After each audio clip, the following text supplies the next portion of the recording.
Nice to have your company wherever you're tuning in all around Australia or indeed the world across the platforms of the Gentleman Sim Racing Club. Good evening and welcome to Monday Night Motorsport. This is the first night of week 5 of term 2 of 2023 and a double-header tonight that will see us extend well out beyond 10 o'clock, much to the delight of some people. We are going first up to the Nürburgring, then to Road America for the first 90-minute race of the two 90-minute races that you'll see in the GT3 series campaign this season. It's Waste Options Monday Night Motorsport. Zach Coburn alongside Liam Banks and Adam Lavis. Bit tight for time off the top tonight because the cars are already on the grid over there in Germany, and it's a German mark on top of the points table at the moment in the form of the old experienced hander Michael Hammond. 168 points led Sam Muir, 154, 145 for Neville Bell, 142 for Nick Wood, and 103 for Jared Knight.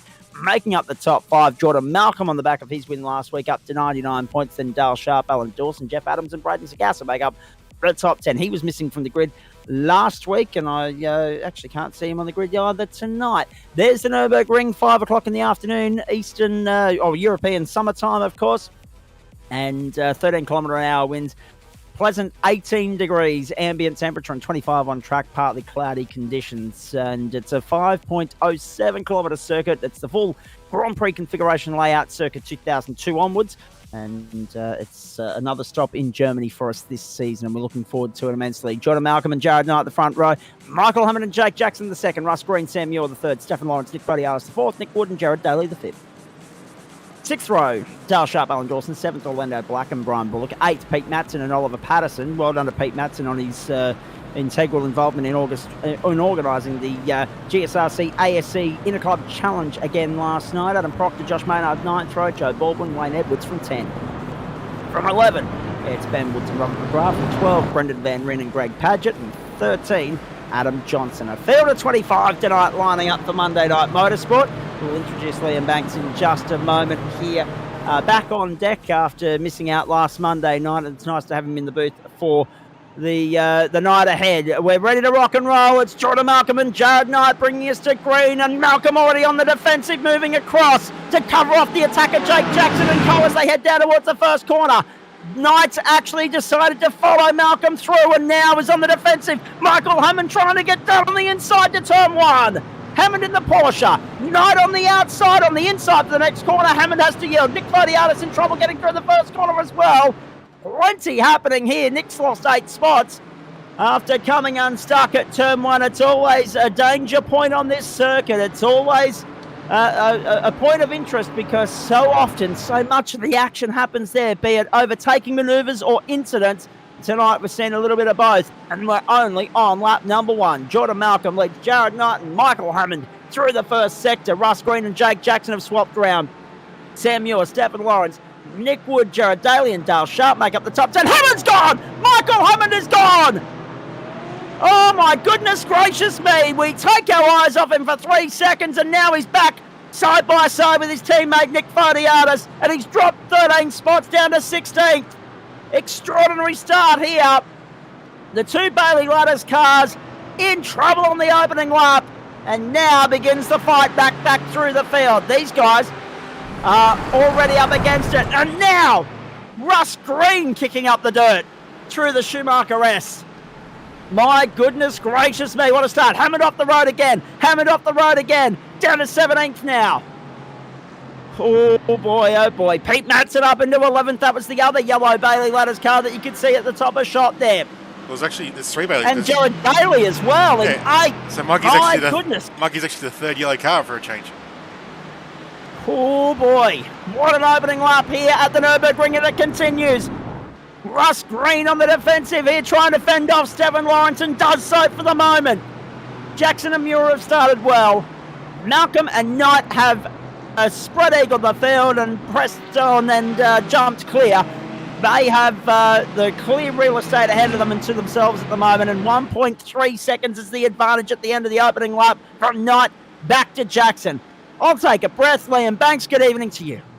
Good evening, everyone. Interesting note, Jordan Malcolm taking the lead. He's got 5 Mercedes in a row behind him. I wonder how many Mercedes in a row you need to summon Turner Wolf to the to the equation. I assume he'd be here if there was 10 or 15 in a row. Anyway, interesting to note that there's been a few movers. Alan Dawson, a mover, up 4 places from 12th to 8th, so he's got off to a great start. Pete Matson, he's up 4 places. Getting used to seeing him making good starts, actually, which is a string he's added to his bow recently. Went over to Robert McGrath up 3rd, and there was a massive scrap towards the back of the field. Of course, we were covering the carnage at the front of the field, but down the back of the field on the timing screen, those names are just chopping and changing every second or so. I reckon there must have been a pack of about 5 that were just swapping places to and fro every single corner for the first 2/3 of the lap. And also important to note, we've already covered Nick Fodiatis and Michael Hammond, their respective woes. Joe Baldwin's dropped 5 spots down to 24th. Adam Proctor down Stone Motherless last, and now Ben Woods is in all sorts as well. Through the right-hander on the run down towards the end of the first sector. So Ben Woods now joins Adam Proctor and Joe Baldwin down at the back end of the train. So we didn't quite see what happened there to Ben Woods. All we saw was the rear wheels buried in the sand trap at, just doing the corner calculation, 3, 4, 5, at the end of turn 7 there.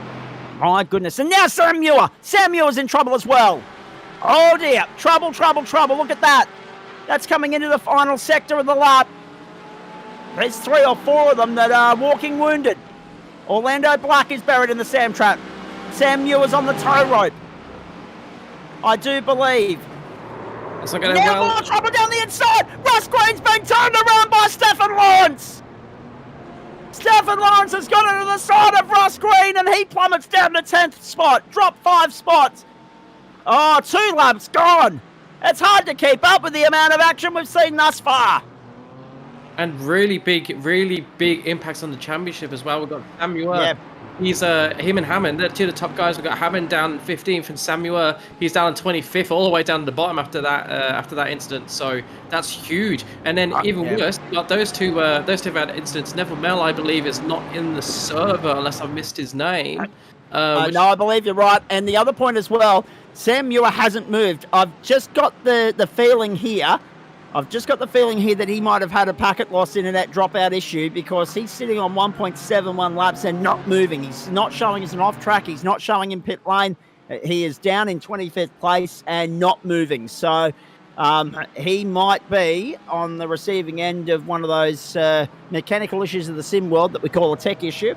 And that would be either an internet failure or a power outage or something beyond his control. And on that note, Adam Proctor jumped on the tow rope, and I believe is retired from the race as well. Now watching Jared Knight, he's still pressuring Jordan Malcolm for first place. You can see in the body language of the car, he is looking to get fast. He's not wanting to sit there, but he just hasn't quite got the delta to get past. I do think he's got a little bit more speed than Jordan Malcolm, just judging off the way they're both driving, but he just can't get past it. It could also be the a bit of a misleading effect from the slipstream, because it's such a big track, so many long straights.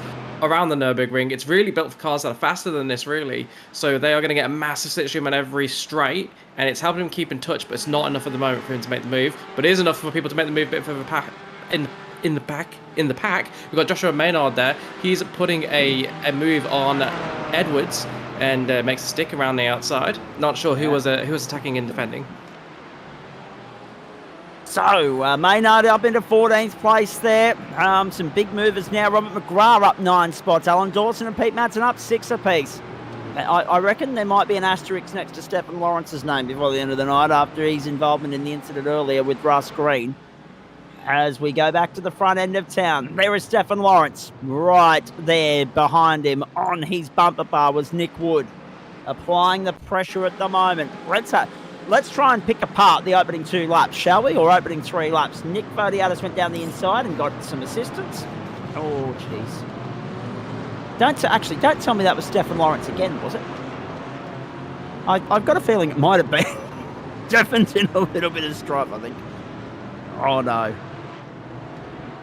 Not a good start of the night. And then some more incidents here. This was what happened to Michael Hammond. Now this is coming through the first sector of the lap. Through the left-hander, into the right-hander. Oh, he's caught the grass. He's done it all on his own. He has no one to blame but himself for that one, the Porsche pilot. It's one of those instances, you do that later in the race, there's nobody else coming, you get back on track pretty quickly, you That lose was the maybe 5 rejoin. seconds, but he had to wait for half the field to get past him so they could have a safe rejoin, which is good presence of mind to do that, but you do that later in the race, it's not nearly as painful. And Ben Woods coming undone there as well. This is what happened to Oliver Patterson. Uh-oh. Yep. See you later. 1, 2, 3, 4. Mikey got caught up in that one again. They were going everywhere. They were like Skittles. On the opening 2 laps here. Or in the opening 2 laps, rather. Oh, Adam Proctor. The rear end's just fallen out from under him. It's dropped its guts. Now, Stefan Lawrence back in 4th place at the moment. I'm assured that we're back live now, lap 4. Of what we suspect will be, looking at the lap times here, a 12-lap race. We're in the 204s, 205s, we're hovering around there at the moment. So if you throw 12 laps at that, you get to your 25 minutes before you even stop for that splash and dash. So we are looking at 12 laps, no change in this first instalment of Monday Night Motorsport. Don't forget, coming up next, ladies and gentlemen, we're off to Road America, to Elkhart Lake, Wisconsin.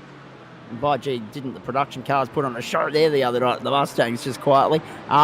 We will be bringing you round 4 of the Waste Options GT3 Championship, but it'll be the first time this season that we're not checking in with the Pro Split. We'll be having a look at the second split tonight and bringing that to you from around 8:30 Australian Eastern Standard Time. Really 90 minutes the journey, just under 45 laps worth of GT3 madness around one of the great racing tracks. Yeah, really keen to watch that race. Be interesting to see the AMs for the first time this season. And Road America, it's a great track. Lots of really long straights to get the overtaking done, but some really tricky corners. And I imagine, particularly being the AMs, we're going to see a few cars come undone and perhaps a bit of drama later on the race up the front if they don't keep it clean. That is often one of the differences between the pro drivers and the fastest amateurs. The fastest AM drivers, they might have the pace of some of the pro drivers a bit low down, but generally not quite the consistency. Lead change, Liam. Sorry, mate. Lead change. Jared Knight trying to get down on the inside of Jordan Malcolm, and Malcolm fighting back on the outside. He'll have the inside running for the chicane. Deepest under brakes. Who goes? It's Malcolm. Malcolm will hold the line and the spot for the moment, but not without Knight forcing the issue here. Knight is as close as he's been all night, and they're inviting Jake Jackson into the fight as well. And if they keep dicing and dueling, it'll be a 3-way fight in no time. These guys have 5 seconds on the rest of the chasing pack, including, of course, Stefan Lawrence and Nick Wood. Down the main straight we go. Jared Knight, we ride on board with him with thanks to West Orange Motors. Knight, does he have a look down the inside to 1? Why not? Not close enough. What we just saw was a bit of a hint as to why Jared Knight is struggling to make the overtake. Did you see the Porsche pull away down the straight. Even towards the end of the straight, he was pulling away. The slipstream is not enough for that Mercedes to have a higher top speed than the Porsche. So I think that's going to be saving Malcolm, and that's probably what's causing Knight to have so much trouble getting past. But what that means is he's faster in the corners, and I bet if he does get past and can make it stick, you'd think he'd be able to pull away. But it's similar to in the F1, you just see the Red Bulls have got so much more straight line speed. That Porsche's got so much straight line speed that I don't think Knight could do much about it at the moment. I'm going to go one step further, and I'm going to say that I think if anything, the Porsche might be getting off the corners, just has a little bit more poke coming off the corners. If anything else, it's giving Jordan Malcolm, provided he gets clean, good run off the corner, it's giving him a little bit of a leg up. And you look at how Knight's closed in under brakes. Adam Lavis, you wanted to chime in. Yeah, I think exactly there. The Porker's good through into the brakes and out of the corners. And the straights here aren't quite long enough for the Mercedes to really show its legs. No. So the Porsche is getting that early advantage of the straight, and the Mercedes is just starting to come into its own, but then in the straight ends will brake for the next corner. So it's just a matter of Jared's trying to get a good run. Here he goes again! Set it up beautifully. Can he execute it? Off the corner we go. Again, Jordan Malcolm with the legs. The tighter exit's compromising in there, so he's not quite getting the run for the straight. No. And this is the thing. Jordan Malcolm now knows that he's got an uphill task to withstand the pressure from Jared Knight here. Look at that. He was a little bit boggish going through, a little bit sluggish going through the hairpin. That's the chicane, I should say. That's going to open the door. Jared Knight down the inside through the hairpin onto the main straight. Jared Knight, the leader. Lead change finally sealed for Jared Knight, and he leads them across the line. And now look at Jake Jackson weighing into it as well. Three-way fight at the Nürburgring. Waste Options GT4 half race distance. 6 down, 6 to go. And now it's a case of who's going to pull the trigger. Who's going to pit first? Who's going to try and get the up and under? The undercut, the overcut. What's going to work here? We don't bloody know. That's the great thing about this. This is Wayne Edwards coming unstuck at turn 1 and getting bogged in the sand. Dale Sharp, Michael Hammond onto pit lane right now. Pit lane, transit time, pit stop, everything is so vitally important to this top 3 now. Another spin for Michael Hammond, and this time getting crunched on the way through. Oh, it's been a night to forget for the Porsche and for the 007. Not a successful mission, this one, Don. Now, Jared Knight, this was beautifully done. Down on the inside, Malcolm. I was just getting to making the point that Malcolm knew that the slightest slip-up, the slightest hiccup was going to open the door, and Jared Knight was going to pounce because again, he'd already put the nose in a couple of times. He'd already had a sniff. It was just a matter of buying a little bit of luck in the form of a mistake or a shortfall for Jordan Malcolm, and Jared Knight's been able to do it. But the top 3 are separated by less than a second now, which is hugely exciting. Yeah, Hammond falling to the bottom of the field now. I think that might be him in the pits. Interesting to see just him falling down quite so far. You missed a bit of a pun there. Mikey, Hammer Time Hammond used to be in the Hammer. I think that time it was a nail getting hit by the Hammer, which was the other car this time around. And we're just waiting for that nail to find the coffin. Yes, we are. Very nice, very nice. Here we go, Nick Wood. He's looking to make a move with Stefan Lawrence. Stefan Lawrence already been involved in contact earlier in the race. Defends, goes to the outside as they push the chicane. Nick Wood is out of it. Probably the clever move there. He'll try and stay close as they get to the as they go through this final corner, but he's left it too far back. Give him a bit too much space, and he's not going to be able to make a move into the first corner from that far back. So he'll have to wait until later in the lap if he wants to make a move. I hope you're enjoying Monday Night Motorsport here on the platforms of the Gentleman Sim Racing Club. The name at the top of the screen certainly is. So make their way down towards turn 1 once more. You're watching the battle for 4th. Stefan Lawrence and Nick Wood. 5.2 seconds separates this duo and the lead trio at the moment. Alan Dawson, Jared Daly, Russ Green, Nick Fodiatis and Pete Matson. Pete all over the back of Nick like a cheap suit at the moment and punching out his PB of the night thus far at 2:08.17. And well done to Pete and Raymond Jagger from the Australian Australasian Supercar E-Series. The boys put on a great show last night in the Interclub Challenge, the second staging of the Interclub Challenge at the Talladega Super Speedway. We got our backside handed to us by the ASE boys, but they're keen to come and play in our backyard on a road course next year. We have suggested Mount Panorama over about 300, 400 kilometres to see if the GSRC boys can somewhat start to balance out the ledger and bounce back after 2 consecutive defeats. But no, great running around Talladega, grandstand finish, some great performance from the GSRC, who just had to bide their time and wait for their moment and be there when it mattered at laps 90 to 97. And we had great fun calling that last night, Grant Gill and I. But normal programming resumes for the rest of the season, of course, with our Monday night and Thursday night coverage, and of course the odd Sunday as well, with Sam Chapman and Liam Banks bringing you the GSRC GT3 Endurance Championship 2. We are 16.25 minutes in here. We're on lap 8. We're heading for 12. We've got pit stops underway. About a third of the field is cleansed. We've got Robert McGrath, Sam Muir, Adam Proctor all out of business. They've retired from the race. Michael Hammond is out on the racetrack, sitting 22nd at the moment. He got a bit of, I think Mikey might have got a stop and hold there. Actually, Jordan Malcolm in the pit lane, first of the leaders to jump. I think Mikey might have got a stop and hold because his pit lane time was 45.67 seconds. This was the incident, Stephen Lawrence and Russ Green earlier in the piece. So that's what happened to Russ. Someone was asking what happened to him.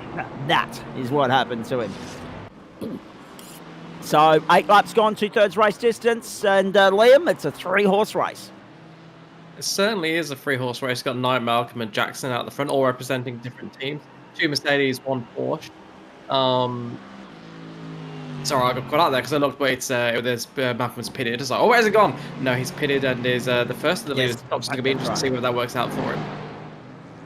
And now he's got a list of Porsches.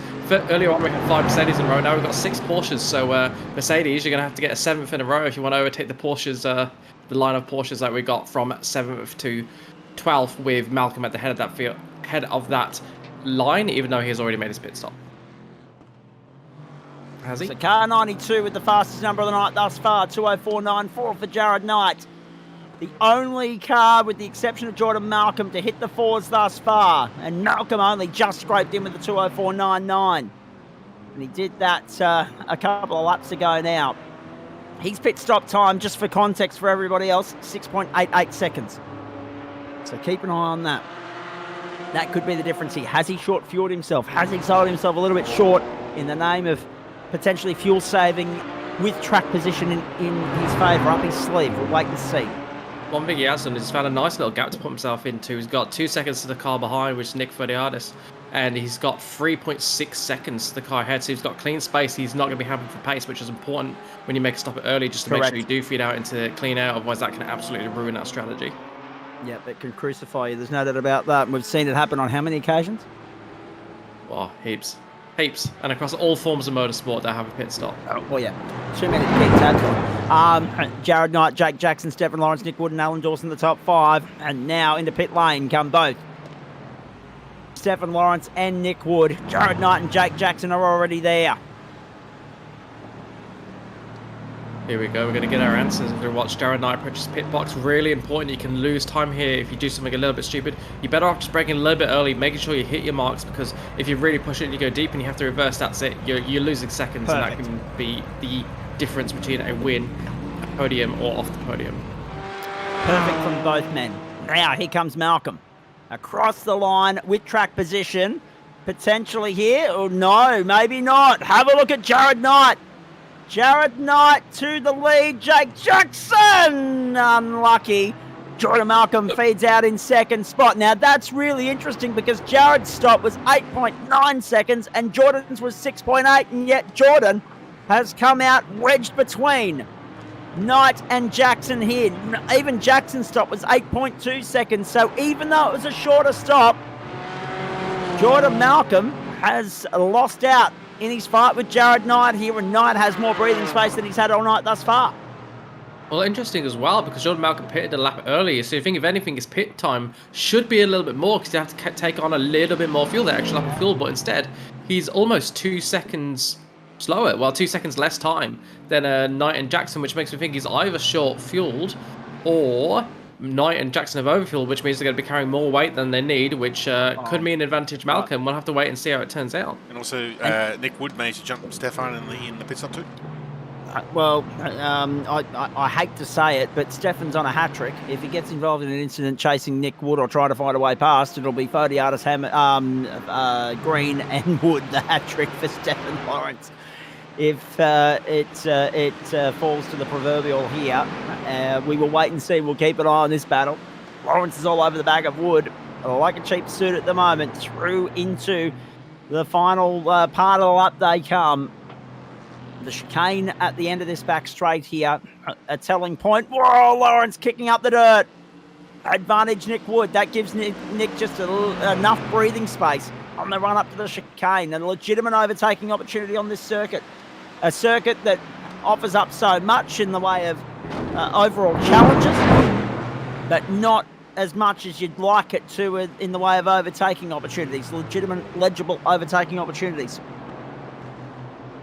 Round onto the main straight. Now we're going to get an indication as to whether it's the Aston or the Mercedes that has the legs down the main straight. Lawrence is right there. He's closing in. Jared Knight with 2 laps to go leads by 1.8. Lawrence all over the back of Wood in the battle for 4th. Jake Jackson there as well, all over the back of Jordan Malcolm. They've lost 1.7 to Jared Knight. So therefore, I think it's a two-way fight for 2nd. Knight just needs to hit his markers and bring it to the line comfortably and cleanly and secure this win here. Now, of course, we've had 3 different winners so far in this championship in Waste Options GT3. GT4. We are about to make it 4 if Jared Knight can get the job done here. Jackson and Malcolm just swapped positions, so they're in a hell of a battle. They are. There we go, we've got them on screen now. I do wonder if Malcolm is having to save fuel given the amount of time he's dropped off Knight already. Or if he's made a mistake. Here we go, the side-by-side here. So this will explain why I saw their names swap in the timing tower. Oh, he's on the grass. Oh, that's brave. Around the outside as well, the door handle stuff. The elbows are out. Fantastic. Wonderful racing. Jordan Malcolm did very well to survive the onslaught being thrown at him by Jake Jackson there, who has not given up. He's right there still. White flag when they come to the line. There'll be 1 lap to go. And those 2 in the fight for 2nd are on the ragged edge at the moment, using all the track and a little bit more. Knight, Malcolm, Jackson, Wood, Lawrence. Lawrence also still a chance to be 4th across the line, but I've got this suspicion, this inkling, that he might have a couple of invoices to pay post-race after his involvement in 2 respective incidents. We'll wait and see on that. Round they come, onto the main straight. White flag in the air. 1 more to go at the Nürburgring. One of the great tracks of world motorsport. Here we go, Lawrence and Wood side by side going around the final corner. Who's going to have the advantage going into the first corner? It's going to be Lawrence. He's had more speed in that Mercedes down the straight, and he's got the inside line. However, if Wood can hang on around the outside, he'll have the inside for turn 2. So I have to wait and see how they go from here. There's the door banging. Oh, contact again! That was nearly the hat trick. Lawrence has run it wide at 1. Wood's up the inside, but he's on the outside. He's on the wrong side of the track for the next corner, but he's hanging tough if you don't mind. Lawrence is right there, forcing the issue. More contact. Oh, the door handles are getting a workout tonight, and Wood hanging tough around the outside to put it on the inside for 4, and he's not got the job done. Lawrence withstands the pressure again. Oh, magnificent stuff. Phenomenal entertainment from these guys in the battle for the minors. Down the inside, Wood! Down the inside, Wood! No, not quite.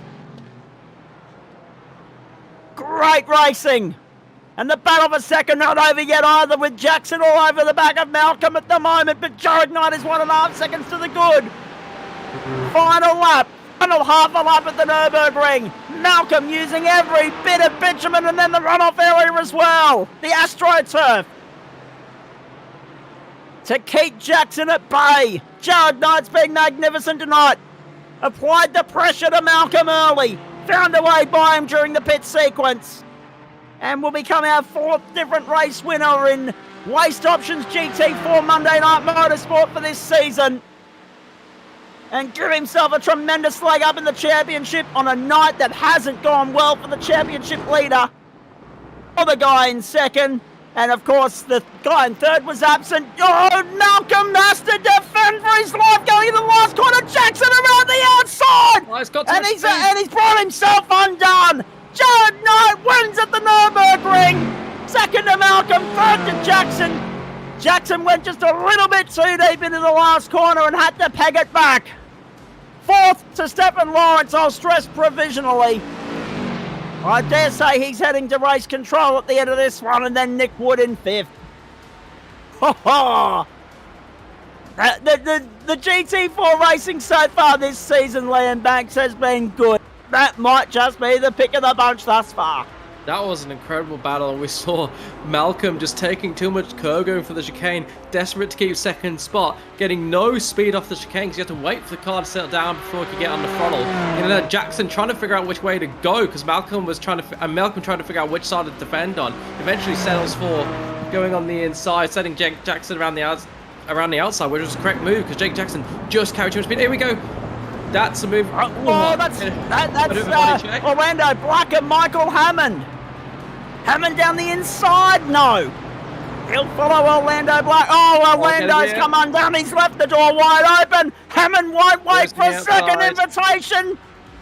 Hammond gets across the line in 19th after a rather frustrating night at the office.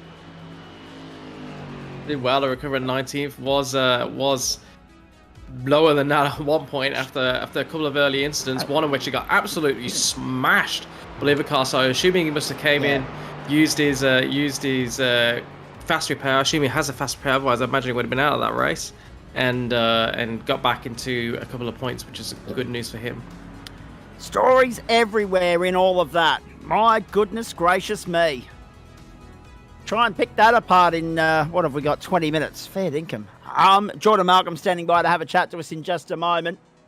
We'll bring him into the booth. Jared Knight, the winner, 1.8 the margin. Malcolm got the better of Jackson, but he only scraped home in the final corner. That was where it was decided. Stephen Lawrence crossed the line fourth. Whether he keeps it or not remains to be seen. And I stress this because sometimes we get the messages from race control, the memos and the penalties and the warnings and whatever else, the details filtered through during the race. We didn't have that luxury tonight, so we won't find out until race control releases its report later in the piece. Nick Wood in for fifth. Alan Dawson, Russ Green, Nick Fodiatis, Sherrod Daly and Dale Sharp, the top 10. Then Maynard Matson, Baldwin, Patterson, Bullock, Woods, Padgett, Van Ryn, and then Orlando Black and Wayne Edwards. Now, hang on. What's going on there, please? Because Michael Hammond was showing as 19th across the line, but I dare say we're in for a nasty shock when we scroll over the page, Adam Lavis. He may have had incident points. I think so, because he's just copped, I think, 40 seconds or 35 seconds there. Oh, and that just puts the icing on the turd for Michael Hammond tonight. Fair dinkum. Adam Johnson, so Wayne Edwards 20th, Adam Johnson, then Michael Hammond, and then all those that didn't make it to the checkered flag. Robert McGrath, Adam Proctor and Sam Muir. I dare say Mikey Hammond, after three consecutive top five finishes, has found his first drop round of the night, of the season. Sam Muir has done the same. Neville Mell, by virtue of the fact that he wasn't here, the same. Nick Wood and Jared Knight, however, have had a terrific night at the office, finishing in the top five. Knight with the win, of course. Jordan Malcolm, another podium finish on the comeback after that DNF in round one. So things are starting to hit their straps for Jordan Malcolm. And, mate, that was very nice to see. Geez, hard fought that one. At one point, you were firmly in the battle for the lead. You did everything you could to try and maintain that. Unfortunately, the plan didn't quite come off. And then all of a sudden, you're in the race for your life to try and keep second. You managed to do it, but only off the final corner. Well done.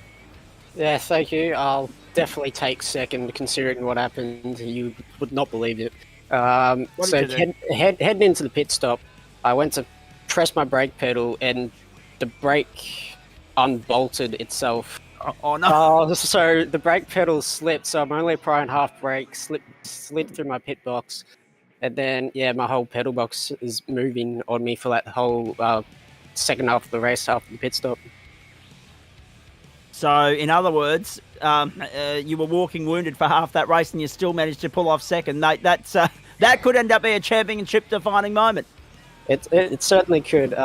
Just as soon as that pit stop happened, I had to pick a better time than all of them, but just sliding through the pit box definitely cost us that, and then just having to move my seat just to get comfortable again because I was like stretched out so much.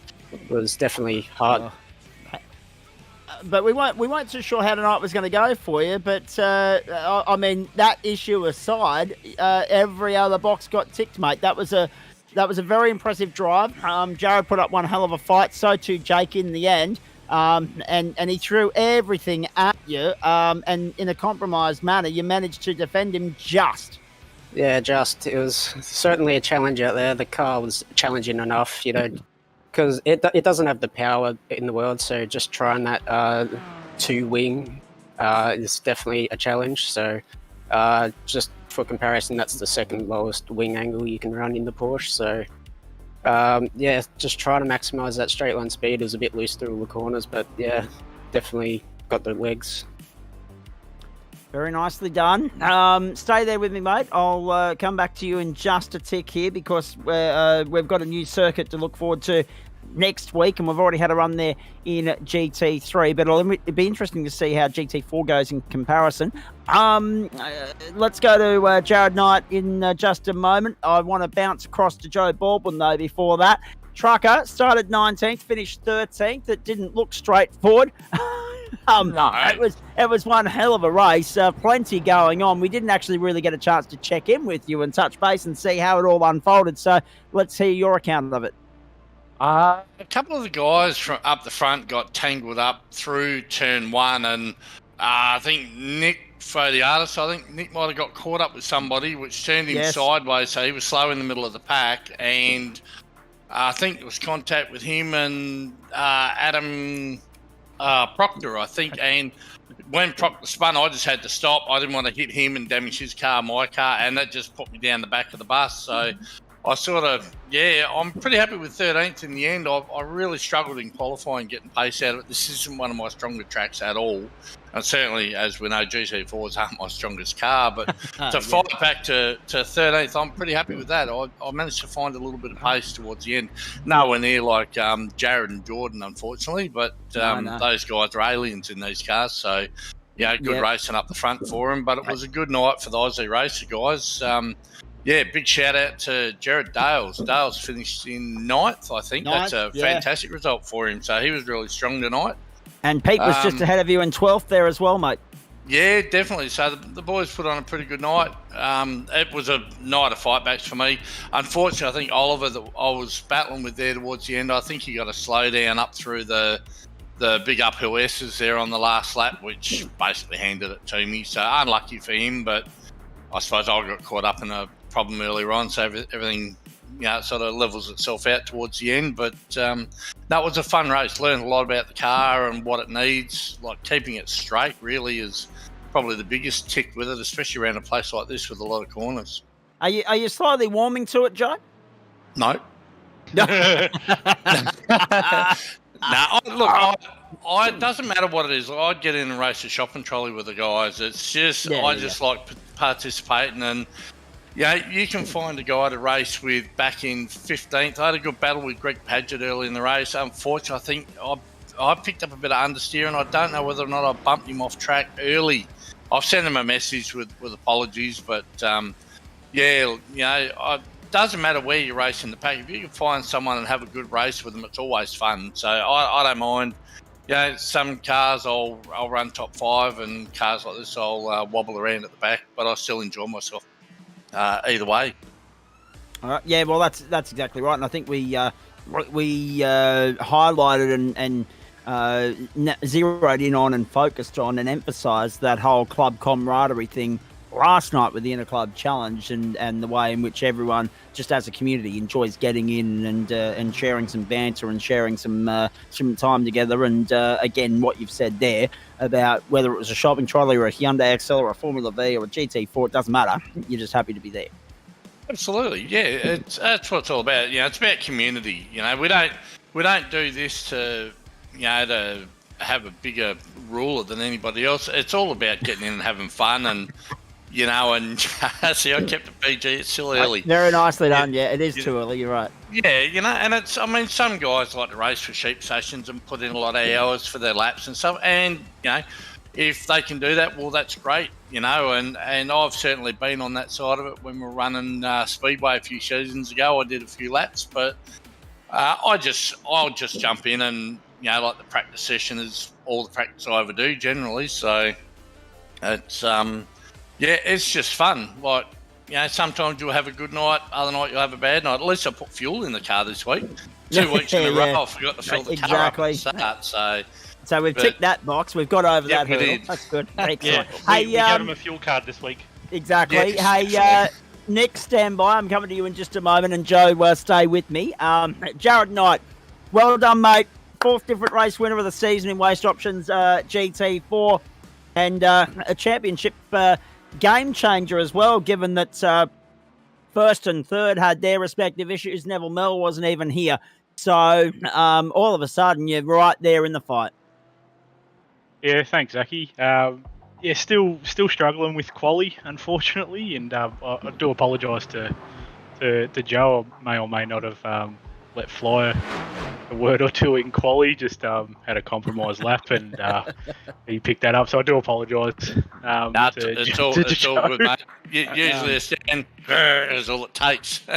Might have been fire truck. The word, was it, Jared? Yeah, along those lines. Yeah. Yeah, no, but Jordan was very speedy, and I'm enjoying the race pace that I'm finding in this car, just sort of tried to stay with him. I hear him saying he was running a bit bit lower wing than me, and it sort of took advantage of that, just staying in his toe and then just taking advantage of a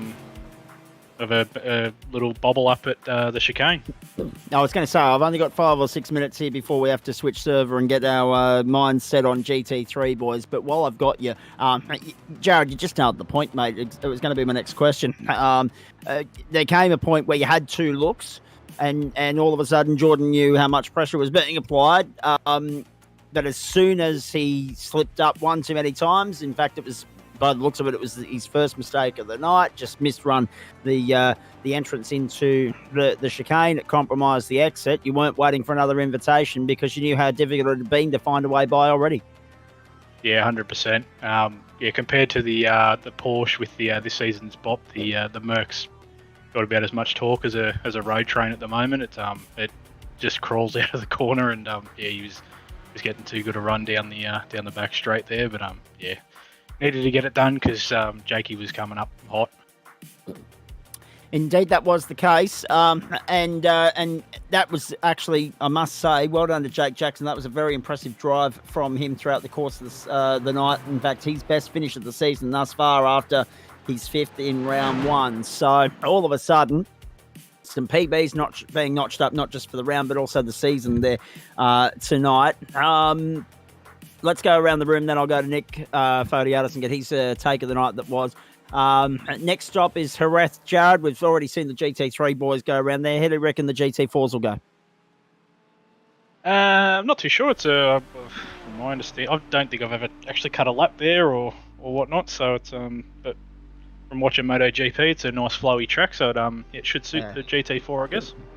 Do we know, Adam Lavis, whether they've got that dicky chicane in the last sector or not next week? I can't remember. I think at the moment it is, but I'll have a look at it over the weekend. Highly likely. Copy. All right, copy. Hey, Jared, well done, mate. Congratulations. Great result. And the Merc's looking good for the rest of the season. When Adam Lavis has got updated championship points ready, we'll show them on screen for you just to highlight how tight the fight's going to be. And this is before drop rounds get taken into consideration, ladies and gentlemen. Have a look at that. 40 points covers the top 6. Neville Mell, non-racer, non-starter tonight. Sam Muir, non-finisher. And look at that. And Michael Hammond, 22nd, was an interesting talking point as well.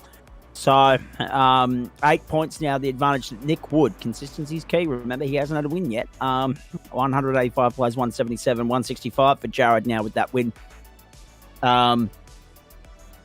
Vaulting him up the order, I think 2 spots you've gained there tonight, Jared, and then Jordan Malcolm the same. Sam Muir and Neville Mell have dropped positions in all of that. Dawson, Sharp, Jackson and Maynard, the top 10. Jake Jackson with that win as well. That's a podium finish as well, up 11 spots. Up. I should say 5 spots from 14th to 9th place in all of that, on to 111 points, if I can spit my words out. So that's all very promising, very exciting. Let me get Joe Baldwin's thoughts on Jerez. We ran the supercar last week at Jerez, and I've run, I think, the USF 2000 there. I did a couple of laps when it was released. I've fallen in love with the place straight away. It's such a fantastic track. It's flowing. I think it'll really suit the strengths of the Porsche around there. I think the Porsche is probably going to be in for a good showing. And yeah, no, it's a fantastic track. It's just very difficult corners. Like, you've got everything sort of downhill, off camber, getting into the apexes and stuff like that in the first section, and big, fast, flowy bits with a couple of hairpins in the second section. So I'm certainly looking forward to going to Jerez. So yeah, that was fun in the supercar, so I'm sure it'll be good fun in these. Jordan Malcolm, your thoughts? Yeah, first we need to get this pedal sorted, and then we've run a couple of laps in GT3 last week, so we'll try and take what we know from there, and can confirm it is the layout with the chicane. Oh no. It's just the worst chicane in world motorsport. But anyway, that's not my problem. I've only got to call it. You guys have got to navigate it. That being said, Jordan, that pedal issues, that's going to rule you out of GT3 tonight, is it? Yeah. I didn't do too many laps, but I was going to hop in, but I think I may have to give that a pass now. Unfortunate too, because we were looking forward to seeing the Ford around Road America, but not to be. Obviously, you'll get that issue sorted, and we'll see you back in the server later in the week. Yeah, I'll be back in Porsches. Righty, mate. Very nicely done. Enjoy the rest of your night. Jared and Joe as well. Let's move to Nick Fodiatis. Mate, started 8th, finished 8th, but by gee, it wasn't straightforward.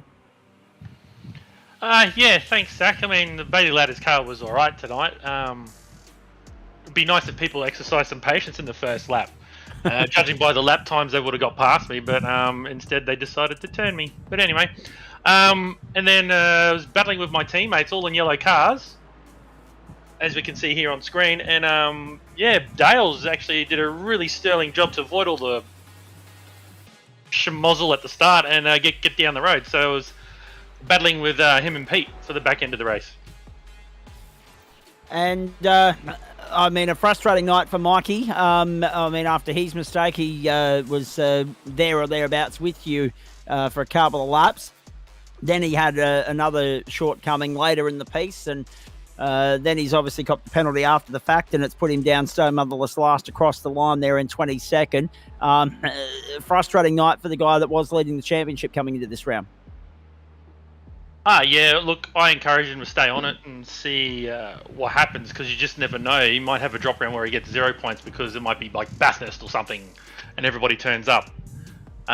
So you just don't know. So I said, keep on it, see what happens, and we'll see where the cookie crumbles at the end. He's still second in the championship, so can't be all that bad. Indeed. It can't be all that bad at all. That being said, the Porsche's got a little bit of poke around here, mate. It gets off the corners all right.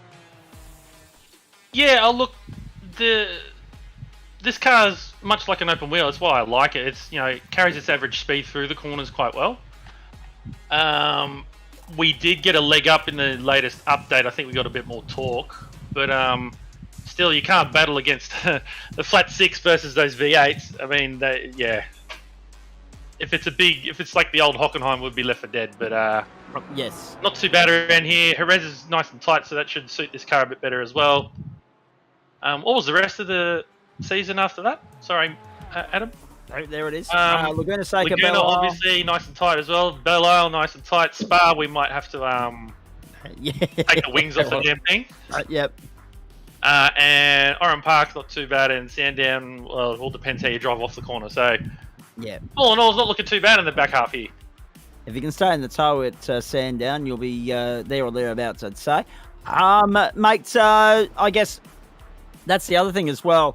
It's frustrating when you had the potential to be in the top 10 and maybe, 7th, 6th, 5th, whatever the case may be. the fact that you've ended up down there in 8th after being 16th off turn 1, it's another one of those ones that got away too quickly. Yeah, look, I tend to, I don't know what it is, GT4s around here, I tend to have a target painted on my back, and people on bright cars tend to hit it. So, onward and upward. I love the place. It just seems to me that in GT4 I keep getting hit. So, oh well, next one. Let's go Jerez. Indeed, let's go Jerez indeed next week. Good luck with that. Go well for the rest of the night. Thanks for stopping by for a chat. No worries. Thank you, guys. Appreciate it. And thanks also to Joe Baldwin, to Jordan Malcolm, and to Jared Knight as well. Quick break. Back with more Monday Night Motorsport with thanks to Waste Options and all of the other people that support the Gentleman Sim Racing Club across Facebook, Twitch, and YouTube. It's the end split at GT3 on the other side from Elkhart Lake, Wisconsin. Stay with us.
Waste Options Monday Night Motorsport continuing for you now on the platforms of the Gentleman Sim Racing Club across Facebook, Twitch and YouTube. And we turn our attention for another occasion this season, another hit out on the Elkhart Lake, Wisconsin Road America circuit.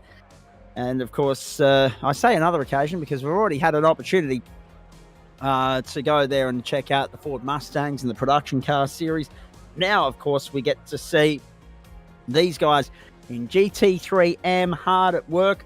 And I think if we're lucky, we might even see another trip to Road America later in the season as well. Just having a look through my calendar. Actually, no, this might be it. This might be it, unfortunately. I reckon we don't use Road America enough. I know Nick Fodiatis disagrees with me on that, but I don't think we use Road America enough. Only twice this season. It's somewhat disappointing. But no, there is the track and weather and event information for you. 90 minutes the distance of the race tonight. We're just in the qualifying server at the moment. So as soon as we click over into the race server, we'll update the time and ambient and track conditions there for you. Liam Banks is alongside yours truly, Zach Caban. We're on the full course here. 14 turns, 6.5 kilometres of pure, magnificent motor racing real estate. And a good field in the house for Waste Options GT3 as well. 3 o'clock in the afternoon, so we're heading for a post 6 p.m. finish here. That's, of course, local time. Eastern, it'll be Central American time, of course. And they're, of course, observing that progressive and civilised concept known as daylight saving. So we won't have a problem there, will we, with regards to daylight or not? Now, we'll get to the traffic and the track temperature and that in just a moment. There's the updated championship standings. It couldn't get any closer at the top between Reece Dickerson and Sean Rees. Chuk Fung Wong on 134 points, Tim Watson 131, Adam Holland on 128, and Tim Fuge on 118. Thompson, Schmidtke, Chiplin and Heaney make up the top 10. Ferrari dominate 5 of the top 6 at the moment, but you've got an Audi, a BMW, a Porsche and a Ford also in that top 10. So 5 different manufacturers in the 10 at the moment. From a few of the different teams that we've got represented here, and it's even Steven at the top. So whoever wins tonight essentially could walk away as the championship leader. Adam Proctor on pole position with Ian Style Hansen alongside him, Adam Chiplin, William Yarwood the second row, David Christensen and Brian Bullock the third row, Chuk Fung Wong and Adam Holland the fourth row, Reece Dickerson and Dane Snadden the fifth row. Sixth row, Stephen Brooks and Matt Schmidtke. 7th row, Mitch McIntyre and Dale Jeffries. 8th row, Bruce Barnes, Tim Fuge. 9th row, Kelvin Little, Corey Davis. 10th row, Neil Gladwin and Ben Woods. At 11th row, big field tonight. 11th row, Wayne Visser, Greg Heaney. 12th row, Pete Matson and James Francone. Then, of course, you go back to Stephen Birchnell, Adam Tice, Phil King, Tim Watson, Brendan Van Ryn and Greg Patchett. Adam Johnson and Matt Stewart from row 16. Alan Dawson, Stephen Lawrence from 17. Welcome into you, Liam Banks, once more. 90 minutes to journey here, mate. An hour and a half. Over 40 laps coming our way in the first of the 2 90-minute races that will bring our viewers this season. The next one at the Red Bull Ring in the Pro Split in Week 10. So Week 4 is the first of the big hit-outs for these guys. Nowhere better than Road America. Some of the great racing that we've had in club history has been at this venue. It's a fantastic venue, and of course, with that 90 minutes of racing, a full tank in the GT3 gets you about an hour of racing normally, give or take, given on the track. This is a track with a lot of throttle, and they've only got 42% of the full tank, which makes me think they're going to have at least 2 stops, and some. If you're not careful with fuel, you might even need 3, just depending on how exactly it works out. I know they generally work it out to be about 2 stops, so that's going to be really interesting to see how that plays out. It's rolling start here, and the cars are going 2 by 2 down the straight, really, really long straight with heavy braking inside the first corner. Let's see who comes unstuck. Adam Proctor was not mucking around with the wave of the green flag there. He took off and got going off-road already. Stephen Brooks done. Down outside the top 20 now for Stephen Brooks. He started up in 11th, 12th, 13th position, but he's now dropped well down the order. He started 11th. He's dropped down to 29th. Down they come, the back straight for the first time. Dane Snadden in 10th place with pick of the night as far as liveries are concerned. Don't worry about that. And at the front, Ian Style Hansen following Adam Proctor. Now, Liam Banks' point was quite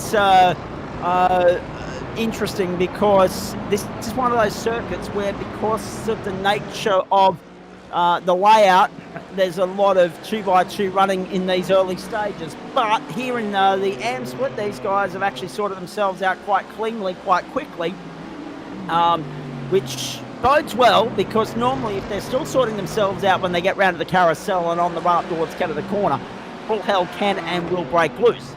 But 2x2 is common practice in the early stages, particularly from turn 1 all the way around to turn 5, as they sort themselves out, arguing over the same piece of real estate. But they've sorted themselves out. Adam Proctor saw his opportunity to take advantage of pole position and lead away. Ian Stahl-Henson tucked in behind and went with him, but didn't bother fighting or forcing the issue, because they know that this is a 90-minute race. So get ready, strap yourself in to settle in for the night, ladies and gentlemen, because you will see a lot of this follow the leader type caper unfolding in the first 2 stints. Red gloves will come off in the 3rd stint. Now, that's the other unknown. Liam was talking about fuel mileage and fuel tank percentage. That will be the determining factor between whether this is a 2-stopper or a 3-stopper tonight as well. And we'll get our first indication with regards to that when we crunch the numbers at the first round of pit stops and who goes furthest into the stint, whether it's 10 or 11 laps, where, as I say, we're looking at somewhere in the vicinity of 43, 44 tonight here at Road America, 2 minutes 10 off that opening start time. So that's going to, well, we'll get another better indication as to where the lap times sit at the end of this lap. And then that will allow me to crunch the numbers there for you to give us a clear enough indication as to how many laps we'll clock tonight. But obviously, being a 2-minute plus lap, you're already taking away from 45, because 45 times 2 is 90, which is race distance, plus 2 or 3 transits down the lane. So I'd say that 44 would be about the maximum we could clock. And we also know, Liam, that the AM split here is known for being marginally slower across the board than the pro split, and on more than one occasion we've seen the pro guys get one more lap out of these 90-minute races than the AM split. Yeah, it doesn't surprise me, especially with a track that is so technical and so long, frankly, as Road America. Over 2-minute lap time. Look at the carousel. The carousel is one of those corners, you're in it forever. When you're in the car, it feels like you're never going to stop turning right. You're trying to figure out the best line from there. Do I just hug the curb? When do I let the car drift out a little bit wide so I can come back in and get on the accelerator? That's going to be one of those corners where the pros will make half a second on some of the guys in the amateur split, because there's so much time in that corner alone. Just because you spend so long in it, you gain more time on the slow corners than you do on the fast corners, so because you spend more time in those corners. And the carousel is a long, medium speed corner that you spend an absolute age in. So Through we go for the second time. Yeah, and this is another corner that's really, really tricky. This final corner that they're coming onto now, we're watching Dane Snarden go around it. You want to get onto the accelerator as early as possible, use all the exit curb, because that dictates your speed as you come onto the straight. And it's such a long straight. If you don't carry enough speed, you're just losing time all the way down the straight. It's a bit like Le Mans in that you got those chicanes that follow onto long straights. If you don't get them right, you lose so much more time than on a regular track, because you spend so much time on the next straight. So that is absolutely crucial, and people that get that right will be quick around here tonight. 2 laps gone, 2:04.67, the marker for Ian Stahl-Hansen. So if I start clocking numbers at around the 2:05 marker, 12 laps is 25 minutes. So that'll be 36 in 75, and leaving you 15 minutes to go, which will get you another 8 laps with a little bit of overtime attached to it for good measure. It'll be about 16:32. So take another one away from that, potentially with 2 or 3 pit stops at 40 odd seconds apiece, once you can take into consideration the transit time as well. So 42, 43, at most 44. I can't quite pinpoint it and put a number on it just yet, but I'd say 43 is probably going to be good fishing tonight, but it may just end up being 42. Greg Heaney sitting there 19th at the moment. Oh, sorry. No, my apologies. No, I said 36 into 75, and 8 from there. There's another 16 minutes up to 91. So, yeah, it's 43-44 is what I'm trying to say. Jeez, how bad am I going on Monday night? Proctor and Sale Hansen, William Yarwood, Adam Chiplin, the top 4 at the moment. I told you that wasn't a strong point. Boys, Grant Hill doesn't 0.7 the margin, first to second. Logjam of traffic, 4th back through. 11th at the moment, and we're watching James Francone down there in 22nd. And well done to Adam Lavis, picking out all the yellow card in the race so far. And you're right, it is a new name, which is good to see. But a striking livery there as well.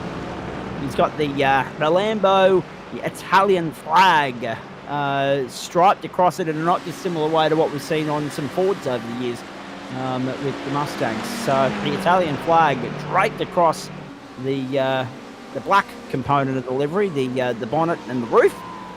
And here he is trying to follow through at the first corner. Whoa, Mitch McIntyre's had a biggie. Mitch McIntyre has got himself onto the tow rope. He's gone. Let's have a look at this. Oh, no. Oh, big one. Massive shunt. So McIntyre and another car involved there as well. I think it was Adam Lee Holland. Let's have a look at this. Uh-oh. Nowhere to go. See you later. Oh, he's just been sent and caught in the catch fencing. I think that that virtual driver's copped to death, and there'll be a new virtual driver in that car next time, because he was heavily into the catch fencing. 3-2, bang. Anyone that's ever bought a ripped pair of jeans knows what it's like to be caught in a catch fence. That's exactly what they look like. 7:40 on the clock already. 82 and a bit minutes to go. Adam Lee Holland and Mitch McIntyre, the first to bite that us tonight. Wayne Viz has come unstuck as well. He's been in pit lane for about 4.5 minutes now, has Viz. Adam Proctor, the fastest number of the race thus far, 2:04.60. Jeez, a lot to try and pick apart in all of that. Great to see Proctor, a Formula V racer way back in the real world. And of course, William Yarwood, a great car in years gone by, and now giving back to the sport and the team ownership side of things. On this side of the fence, sitting there in 3rd place as well. Adam Chiplin, David Christensen, then Ryan Bullock, Chuk Fung Wong, then Reese Dickerson, Dane Snadden and Matt Schmicke make up the top 10 at the end of 4 laps here at the Road America Circuit in Elkhart Lake, Wisconsin. Proctor with a 2:03.90. That's an absolutely fantastic lap. Adam Proctor really trying to drop Hansen. Hansen going with him, though. They both went over half a second quicker than the lap before. Obviously, getting used to the tyres, getting used to the temperature, getting used to the exact track conditions, and just starting to extract the absolute maximum from those machines. Interesting to note that there is a large spread in pace in this field compared to what we've typically seen in the broadcast so far. We've been following the pros. Definitely a larger split here in the amateurs. And it's a long track, which exacerbates the issue. So you got Adam Proctor, he's your fastest guy on track, 2-minute 3.9. Down the back of the field, you're getting some drivers in the 2:07s, 2:08s, without particularly big reason for that, from as far as we know. So a huge spread, even in the relatively high in the field. In the top 10, you got people doing 2:06s compared to a 2:03.9, so at least 2 seconds between them, which means you're going to get quite a large field spread, and you're going to see the pack develop into a lot of mini battles where the drivers that are around the same skill all end up together on track and end up competing, and you're hoping you're not going to get too many crashes that interfere with that. And what we are going to see, I think, before the end of the race is the leaders hitting lap traffic, which could also make it interesting towards the end, not just because they might hold them up, but because they can offer the slipstream, and the slipstream is going to change your fuel calculations around here. If you're Adam Proctor, you're probably thinking you really do need to break away because you're using more fuel than Hansen behind him, because he's had to push more out of the way. And you've got Adam Chiplin, he's fallen too far back behind Ian Hansen, Chiplin being in 3rd place, to get the tow from Ian Hansen. So he's doing the same thing. He's going to be burning more fuel than the likes of Christensen, Bullock, Chuk Fung Wong behind him, and that could happen them. You may see them even deliberately cede a position at some point just to make sure they can get those fuel numbers where they want them to, if they got a number of spots in mind and it's a number of stops in mind and it's going to be marginal. If it's not marginal, if it's going to be the same number of stops anyway, it's less of an issue, but it will mean they spend longer in pit lane, and that could hurt them if they're not able to break away. As we watch Adam Chiplin leading that battle for 3rd place, Christensen, Bullock, Wong, Yarwood, Dixon, Snadden, Smitke, all in that battle, all within around a second of each other.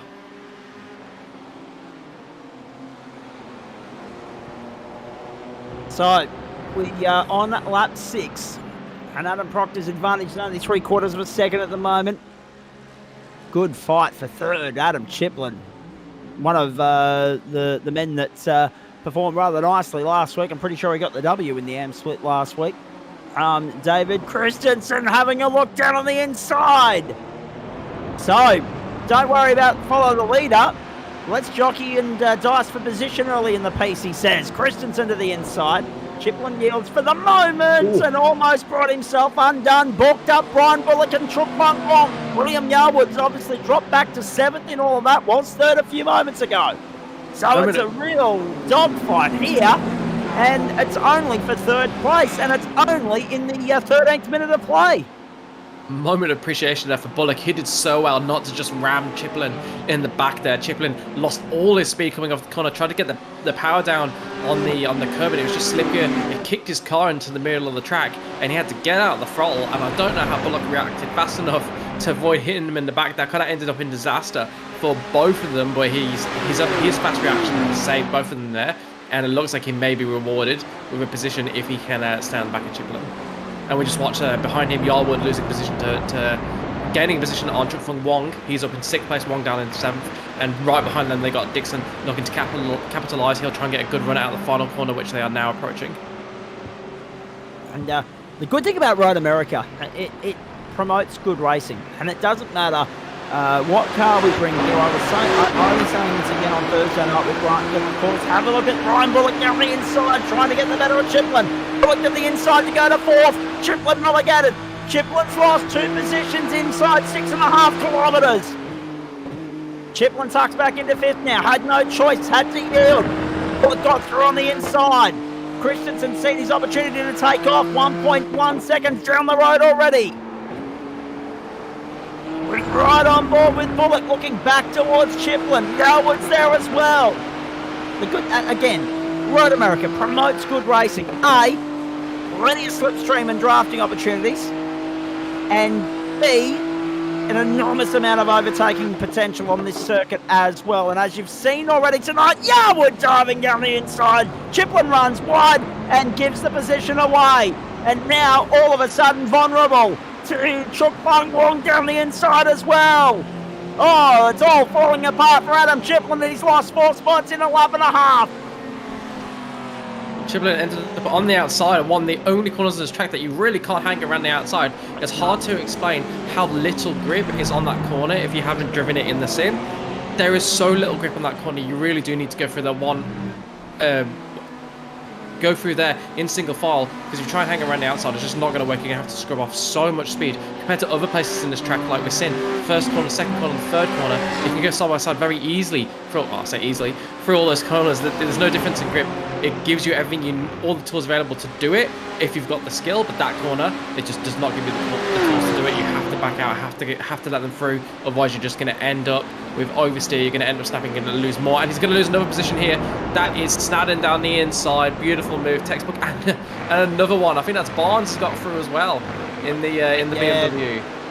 No, that was Snadden. That was Schmidtke that went beforehand. Yeah, so Chiplin was 3rd about a lap and a half ago. He's now 10th.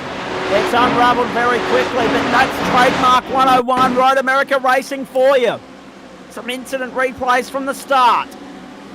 This was Stephen Brooks just going 2 deep at 1. Missed the braking marker, caught the grass passenger.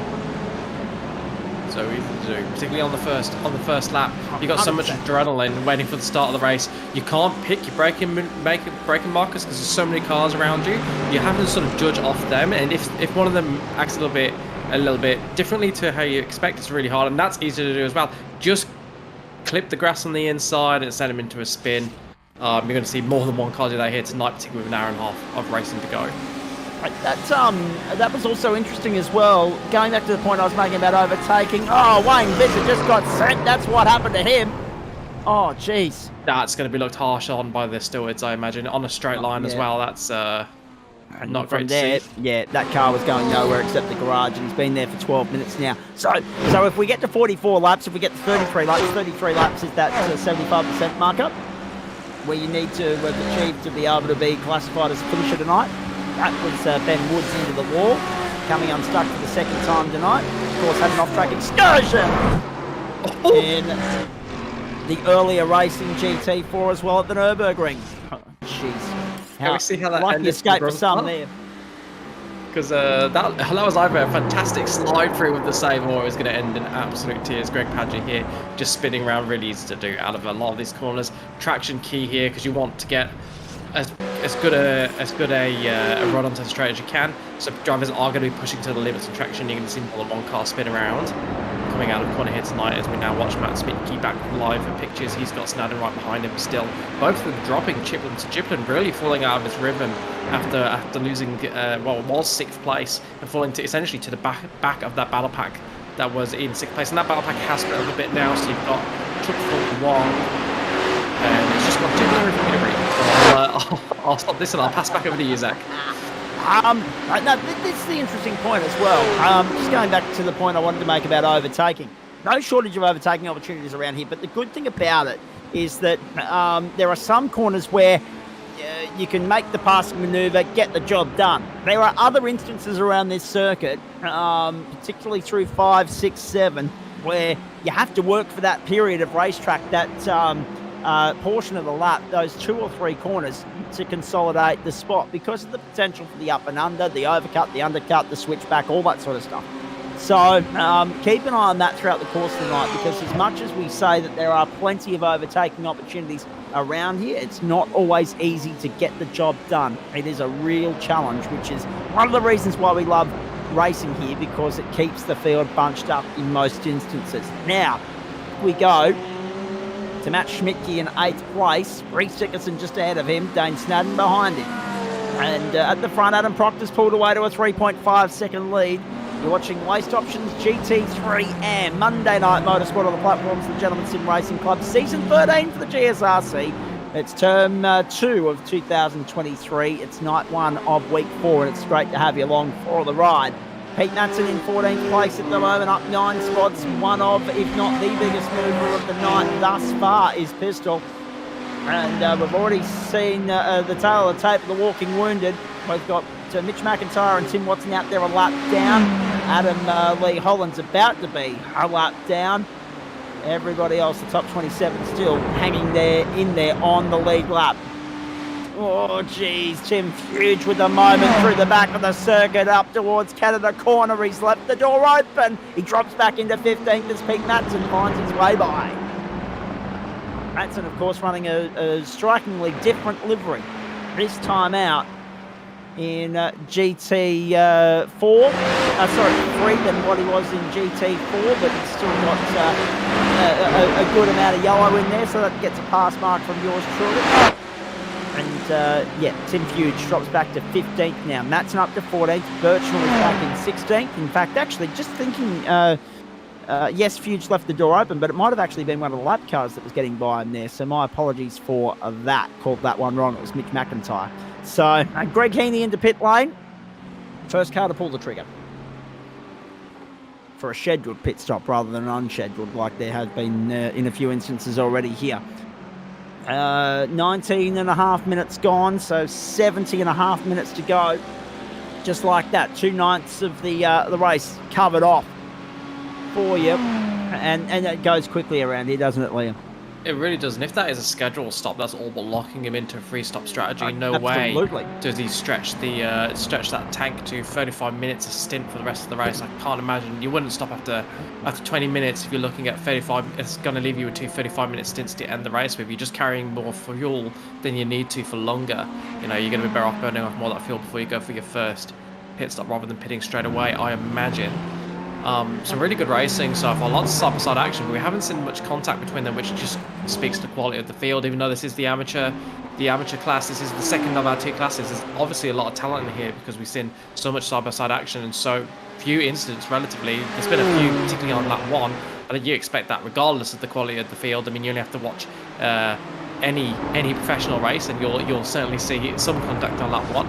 So it's a credit to everybody driving that it's been pretty clean so far. It'd be interesting to see if it's still clean at the end of 90 minutes when temperatures are getting hot in the rigs. People are getting a bit tired, and temperatures are perhaps getting a little bit frayed as some of those battles that have been going on for a race get a little bit more intense as people refuse to yield and neither can break away from the other. But we're seeing a bunch of cars into the pits now. Proctor, Christensen, Bullock, Yarwood, Chuck Fung Wong, Snadden, Barnes, Chipman, they're all in the pits.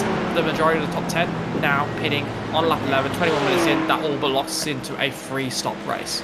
Yeah, look at this. Everyone in at the end of lap 10. So, I mean, the guys, Stahl, Hansen, Dickerson, Schmidtke, Jeffries, stretching it to 11. That all but guarantees that they can get it done on 3. And it's touch and go for these guys, because if they're only getting 10 laps out of the first 10, can they stretch it to 11 for 6, 2, 3, and 4? If they can't, they might be in a little bit of trouble. Yeah, there's always one that gets caught chug-a-lugging to the line, coughing and spluttering. At Road America, it happens every time, so keep an eye on that. It's usually more than out one. on that tonight. The thing is, it is such a long lap as well. It's a lot of fuel to save compared to, you look at some of the smaller tracks. You have to save X amount of liters. You have to save X plus 2 or 3 to get a lap around a lap of Road Atlanta. It's not quite as intense as Le Mans in the Porsche Cup last week, where you had to save four minutes worth of fuel if you want to get an extra lap out of it. But 2 minutes is a big ask for these guys, particularly a lot of these drivers. Endurance racing in GT3s is really popular. Some of them will do endurance racing. A lot of them won't, and those that don't, they're not going to be as confident in fuel saving as the others. They might not even think to do it. If you're used to just letting iRacing do all the calculations for you, and they may find towards the end of the race it goes, you need a 4 stop, and they go, what? But I've only got 2 laps to go. I can save that, and then you'll come unstuck. And I speak from a little bit of experience. Personal experience. Yeah. So 2 things to note. Brian's managed to jump Christian in the stop there. 2 seconds longer stop for Christian. But also, on your point with the fuel saving, the thing with GT3 cars, they have more tools at their disposal, because they also have the fuel map mode, so they can actually play with their fuel map. So the car saves fuel without you having to change your driving style. It just means you have a little bit less power on your foot. Yeah, important to make sure you get it the numbers the right way around when you do that. Oh, yeah, some cars are the other way around. Schmidtke, Jeffries into pit lane right now at the end of lap 11.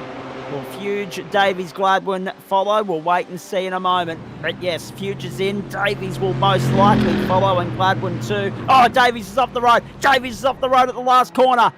Davies has gone too deep at 14. Now goes into pit lane. And Gladwin follows in, and Gladwin's just been given a tremendous leg up there because he's closed a little bit of the deficit to Davies as a result of that mistake. I wonder if that mistake was a result of him looking and trying to get actually, no. Sorry. Hang on. Sorry. Gladwin's actually gone on. Gladwin's going to get to 12. Gladwin has gone on. Oh, dear. Neil Gladwin goes to lap 12. Stahl, Hansen, Bullock, Christensen. Then Dickerson, Fung Wong, Schmidtke, Yarwood. Yarwood has pipped Schmidtke. Schmidtke coming out of the pit lane still. Snadden. Then Schmidtke, Barnes, Chiplin, Little. Then Matson. Then Tim Fuge. In 14th place now. Uh-oh. Personal. Round the wrong way.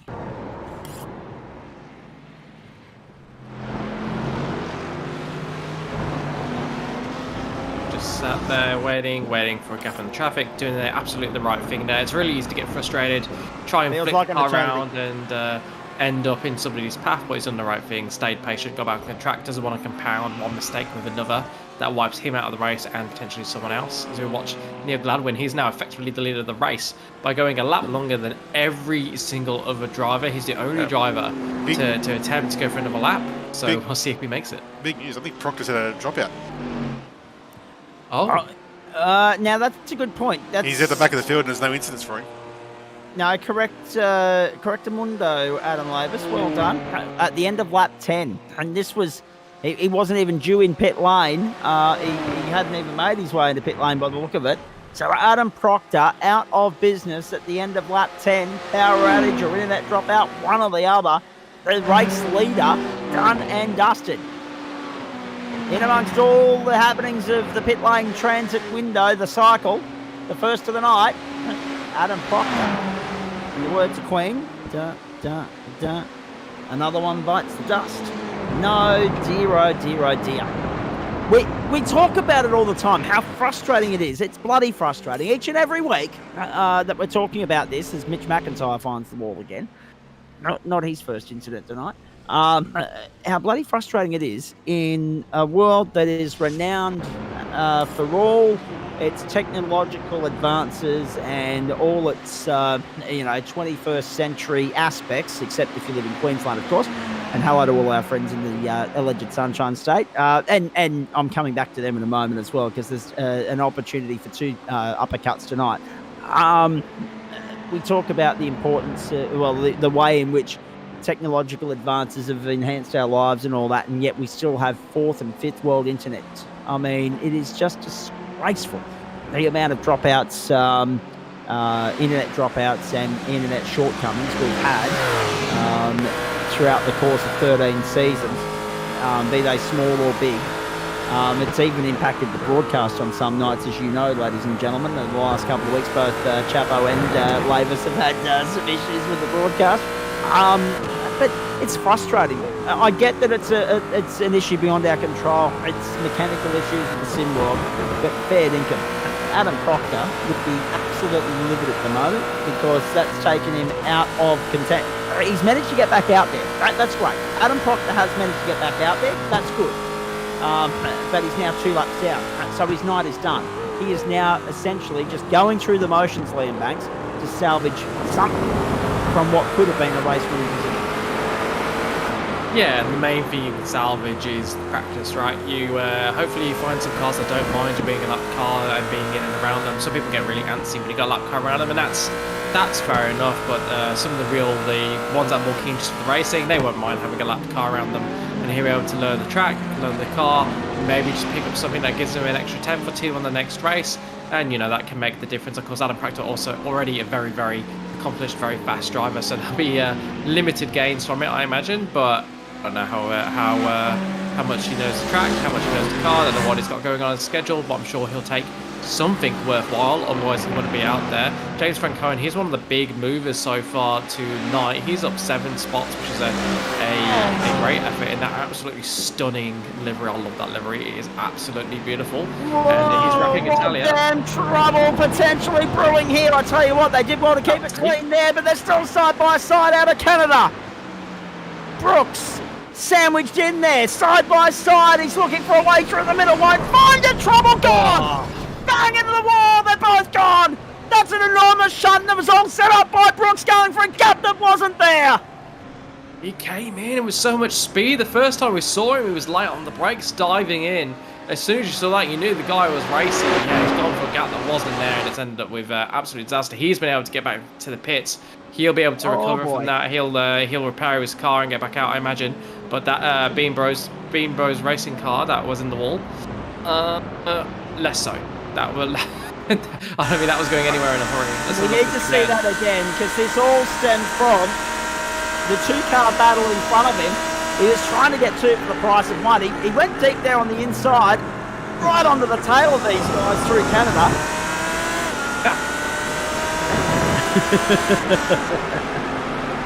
Through they came into 13. This part's not worth laughing about, though. Okay, to a point, he might have got squeezed in the back end of that incident. Sure. We need to have another look at it, Adam Lavis, if we can, from the aerial shot. It's one of those things, he like, the way it looks like he's carrying much more speed than the Bean Bros boys coming off the corner. Rather than wanting to go with that overspeed, he's tried to keep his foot in it, hoping that the Bean Boss boys car will see him on the outside. Doesn't see him. He moves over because he's already gone off the track there. If he hadn't gone off the track there, I wonder if the Bean Boss boys car would have seen him. But he's off the track, so he's got to yield to come back on. That's just how it works. If you're off the road, you don't have the right way to come back on. You've got a yield coming behind. Yeah, I don't blame him for trying to keep his foot in it, but at some point you've got to give it up. You got to back out. You got to back out. Got to back particularly when the road was going away from him. He had 2 wheels in the grass at point of impact. If he's on the road and the Bean Boss Boys car's just coming across, he's every right to be annoyed, right? Because he's there, he's alongside, he's there, but he's off the road, which means you've got no rights. So, more work for race control. Kevin Henderson's going to be tearing his hair out tonight. Oh boy. I do wonder if he knew he was off the road because you got the heated moment. It's be easy to not realise you're off the road. I don't envy race control in the slightest. I've had some very, very sketchy sort of incidents to review or cast their eye over tonight. There's no doubt about that. Now, here's Matt Schmidt under pressure from Dane Snadden all over the back of him coming down to turn 5. So the revised order now, with all the trouble that's unfolded in the last 10 minutes or so here, Adam Proctor out of business. A couple of cars the worse for wear on pit lane. Dale Jeffries, Adam Proctor have parked up for the night. So Proctor now has properly parked up, even though he managed to get back out there. He's now parked up. Mitch McIntyre out and done for the night as well. Wayne Visser is now, after 27 minutes sitting stranded in pit lane, decided to bail as well. The only car out there that's a lap down or so at this point in time is Tim Watson. And also, actually, Adam Johnson is a lap down as well. And Adam Tice is about to be. We're riding on board with Dane Snadden. We are back live. It's going to cut out at the front. Obviously, that has changed with Adam Proctor dropping out. So got Ian Hansen at the front, but he's currently lapping slower than the car behind him, Brian Bullock. At 204.9 last lap, Ian Hansen at 205.6, and there's less than 2 seconds between them, and I'm watching that gap drop as I speak. So that could be a battle that's about to come live. We've then got David Christensen behind them. He's only 2 seconds behind Bullock, and you've got Reece Dixon only 3 seconds-ish behind Christensen, and he's got a gaggle of cars behind him. So it is on for the win here. There is no gap big enough for anybody to be out of this. Anybody in the top 10 is in this race right now. Well, interesting little bit of information. So these guys only have one set of spare tyres they can use during the race. So if they want to get a fresh set of rubber, they got one set to change. So they're going to choose when they want to use it, if they want to use it. And interestingly enough, before we went live tonight, Denchi messaged me and asked me about that because he was asking the question, which I also thought when it first came out, was could he change just left side tyres twice? And I said, no, iRacing's not that smart. It's a tyre set, not a tyre bank. So you only get each tyre's allocated that one spot. So he was like, oh, that's going to be a bit of a stretch. So if Denchi even thinks he's going to be tightening tyres, some of these other guys might want to keep an eye on their rubber. Yeah, absolutely. So they made changes to GT3 recently, which I'm sure most of the people listening will know about, where they, just watching Chufeng Wong here, who's that? That's gone, I think, is that a lapped car? It's a lapped car. And they brought it much more in line, the tyre life and the fuel life. So now in a GT3 car, a set of tyres lasts you about a stint, and it can be hard to get them to last a stint, depending on the track, the temperature, how you drive. If you drive aggressively, if you're bad on your tyre wear, you are going to run your tyres out of grip before a full tank, and a full tank for this race is 2 stints, and they've got 3 stints to go. So they are going to be running at least 1 stint with really old tyres by the end of it. So full stint with full fuel and these things with no restrictions is about an hour-ish of racing. So they're being able to take an hour and a half racing. They should be right because 2 sets of tyres should be plenty. Yeah. But what the wrinkle is with our fuel set is like, because they only get 20-25 minutes out of a stint. When do you take it? Do you take it at your first stop? Do you take it at your second stop? Do you take it at your third stop? When do you put that fresh rubber on? That's the strategy. Now, another point of interest that I want to address now before we get any deeper into the race. We're on lap 16-17 now, ladies and gentlemen. Ian Stahl Hansen continuing to lead by 2.13 to Brian Bullock, who's got distance over David Christensen. Adam Tice here.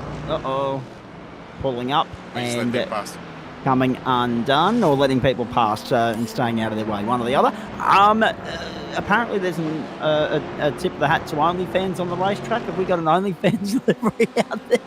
I think. Can we just have a look at that? There it is. Here we go. Can we have a look at that close up? Is there? Yes, very nicely done. Mitch McIntyre. Just a tip of the hat to Renee Gracie, I reckon, going on there. And see, this is the thing. I fully expected someone like Chris Whittaker to be the first one to surf that crap up. But well done, Mitch.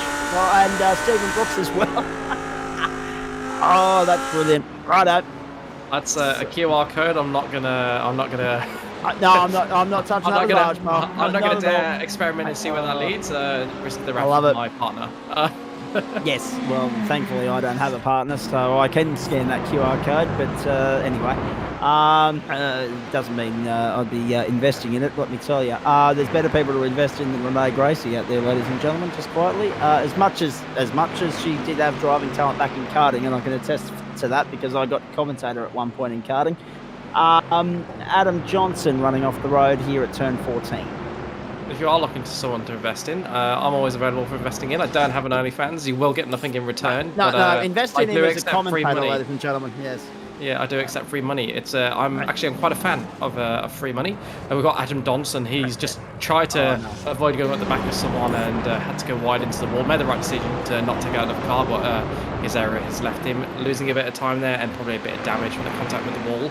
Now looking at Matt Smitke, he's actually just opened up the gap a little bit to Dane Snadden. This battle's been going on for 20 minutes at least now. Dane Snadden and Smitke line astern, but this is the first time I've seen him looking comfortably ahead of Snadden. Not that that won't change in a corner or two, because it's still only 3/4 of a second the gap. In F1, we'd be bigging up the overtake, but in the GT3s, that's looking pretty comfortable.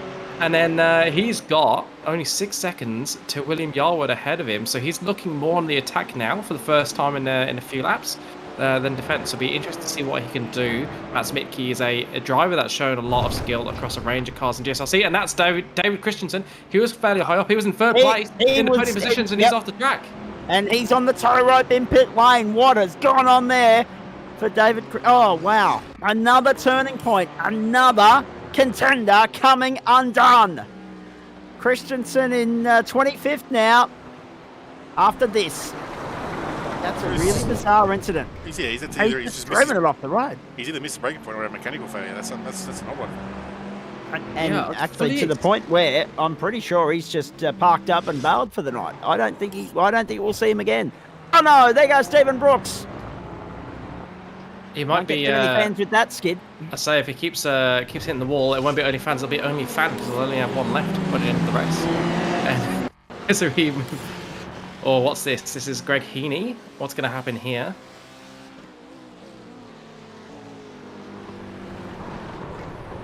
On the inside. No. He's just dipped the tyres over the curb on the inside, I assume. Must have for the car to be dragged to the inside like that. It didn't look like it was oversteer so much as the car just getting pulled. Let's have a look here. Yeah, gets onto the grass on the inside, and that sends him into a bit of a spin. Doesn't lose too much time there. He'll recover from that. Loses 2 positions, but he's down currently in. Can't find him now. Let's see if we can see if there's any David. Is he braking or is this? Oh, he just had a mind lap. He's just forgotten to brake. Dang. He must have been checking. He's just checking something else. Got distracted, and that's it. That's a game over.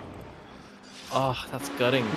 Absolutely gutting from a podium position as well. And a fair few people biting the dust now. The attrition rate really starting to sneak in here. We've lost 2, 4, 6 so far.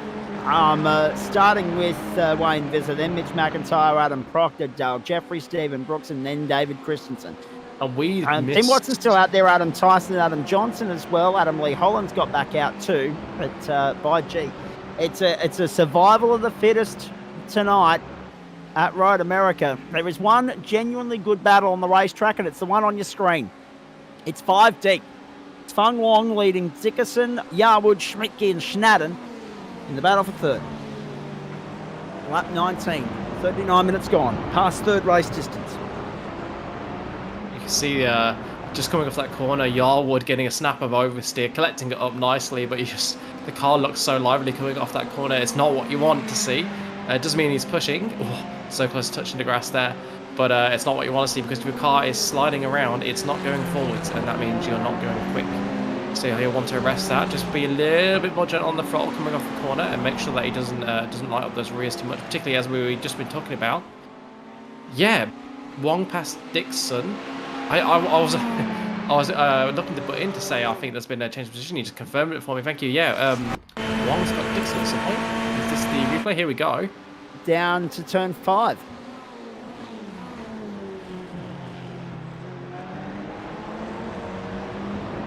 Lovely. He's going to be inside for the next corner, and you can't go too wide for the next corner. So yeah, he's going to pull in behind. Nicely done, Wong.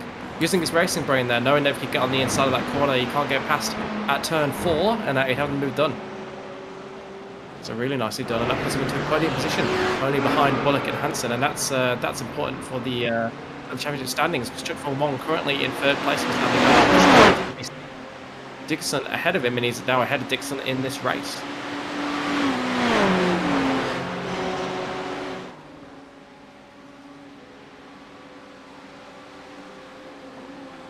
Question now is, can he pull away? It'll be hard work because there's so much toe around here.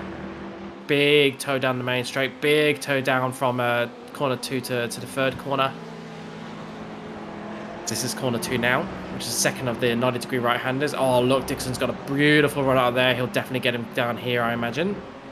Unless my eyes have deceived me, which they do on occasions. 1, 2. Or if there's difference in wing levels, because of course, particularly in the AM series, you're going to have some drivers that will run more downforce and sacrifice a bit of speed for the confidence that it gives them. Generally it is nice to drive a car with a bit more downforce, and then other drivers that are more comfortable absolutely stripping off the wings and making sure they have the optimal configuration for the circuit, even if that means a livelier car to handle. So you will see a bit of that in the field here tonight, which could explain any speed differences on the straights that we see. And of course, got different makes and models. A lot of Ferraris out here tonight. Not what we tend to see in the pro split. Not many Ferraris, but here it's at least half the grid, judging by the amount of yellow there. With a few Mercs and BMWs scattered around, a couple of Porsches, and I think there's a single Lambo out there tonight, and they may have retired.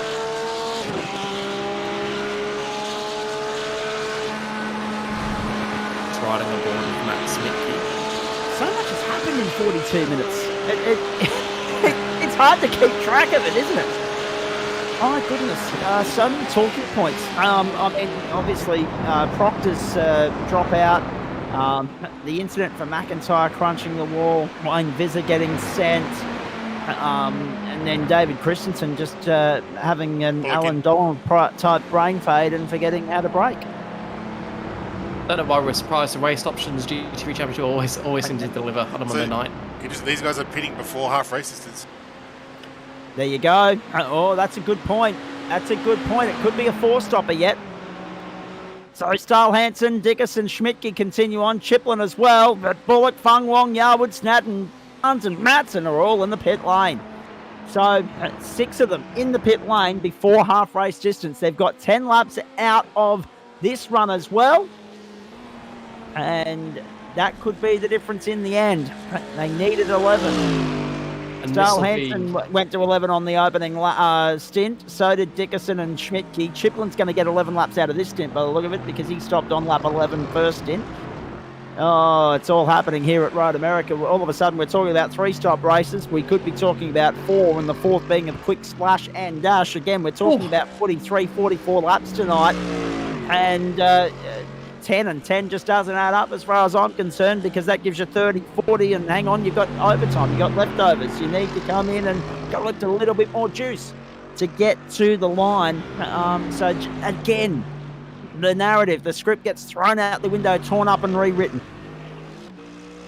So does tell you what, this is when you take your tyres, I think, almost bang in the middle of the race. Yep. It's a beautiful time to take your new set of tyres. Of course, if you take those tyres a couple of laps later, those that are running longer, they're going to feel a bit of pain towards the end of the stint. But I say that 45 minutes, that's about right to change these tyres. So I don't think any of them are running into too many problems, but they have to take it on this pit. If you try and take it on any other pit, you really are going to start having a few problems before the end of the race, and particularly if you don't know how to cool the tyres down when they overheat, because they do tend to overheat a bit, particularly the rears, which may explain some of the slipping and sliding we've seen actually watching Hansen here.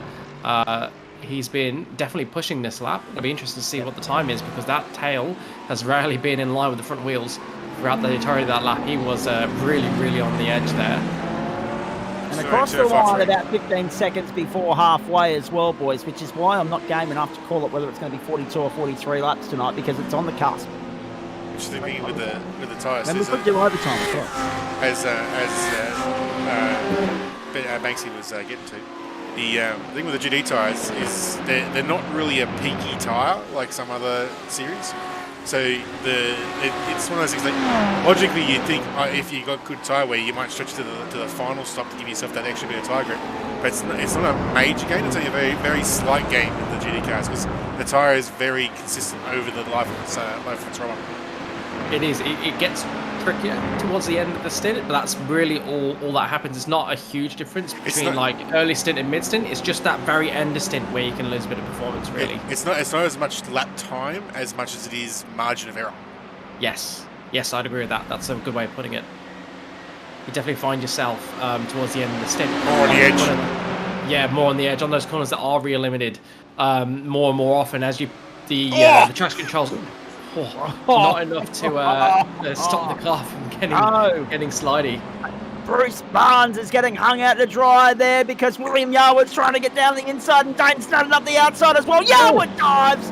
Yarwood goes for it into 9th place. Barnes still hung out to dry. If he can hang on the inside, Snowden's going to have to go around the outside. And this is what we were talking about the difficulty of executing overtaking manoeuvres through one corner, let alone two. But there you go. And conversely, as we've already seen now twice tonight, if you're in a pack like this, it's very easily done that you will lead it at one point and then be at the back of it the next, because once the floodgate opens, they just come charging through. Here goes Snadden on the inside of Yarwood, can't get it done. And interesting, Gloves are off. Matto's and all that. Hanson's into the lane as well. Go for it, Adam. Pete Matson's done all that work to get all those positions gained during the race, 12, but he's been pretty lonely for most of the first half of the race. Now he's right in the middle of this pack, so all of a sudden his race energy has increased tenfold. Yeah, I bet his blood pressure, his heart rate, his pulse are all through the roof right now. After you, like you said, being so used to being by yourself and just lapping and focusing your own driving, all of a sudden you got 4 other people to deal with. It's a very different style of racing, and it's it definitely gets your adrenaline running. For those that haven't turned a wheel, even in the sim world, definitely get out there and do it, because you'll feel your pulse rise as if you're on a run. Neil Gladwin off the road now as well, so that'll be around the last corner. Gladwin's come off the road.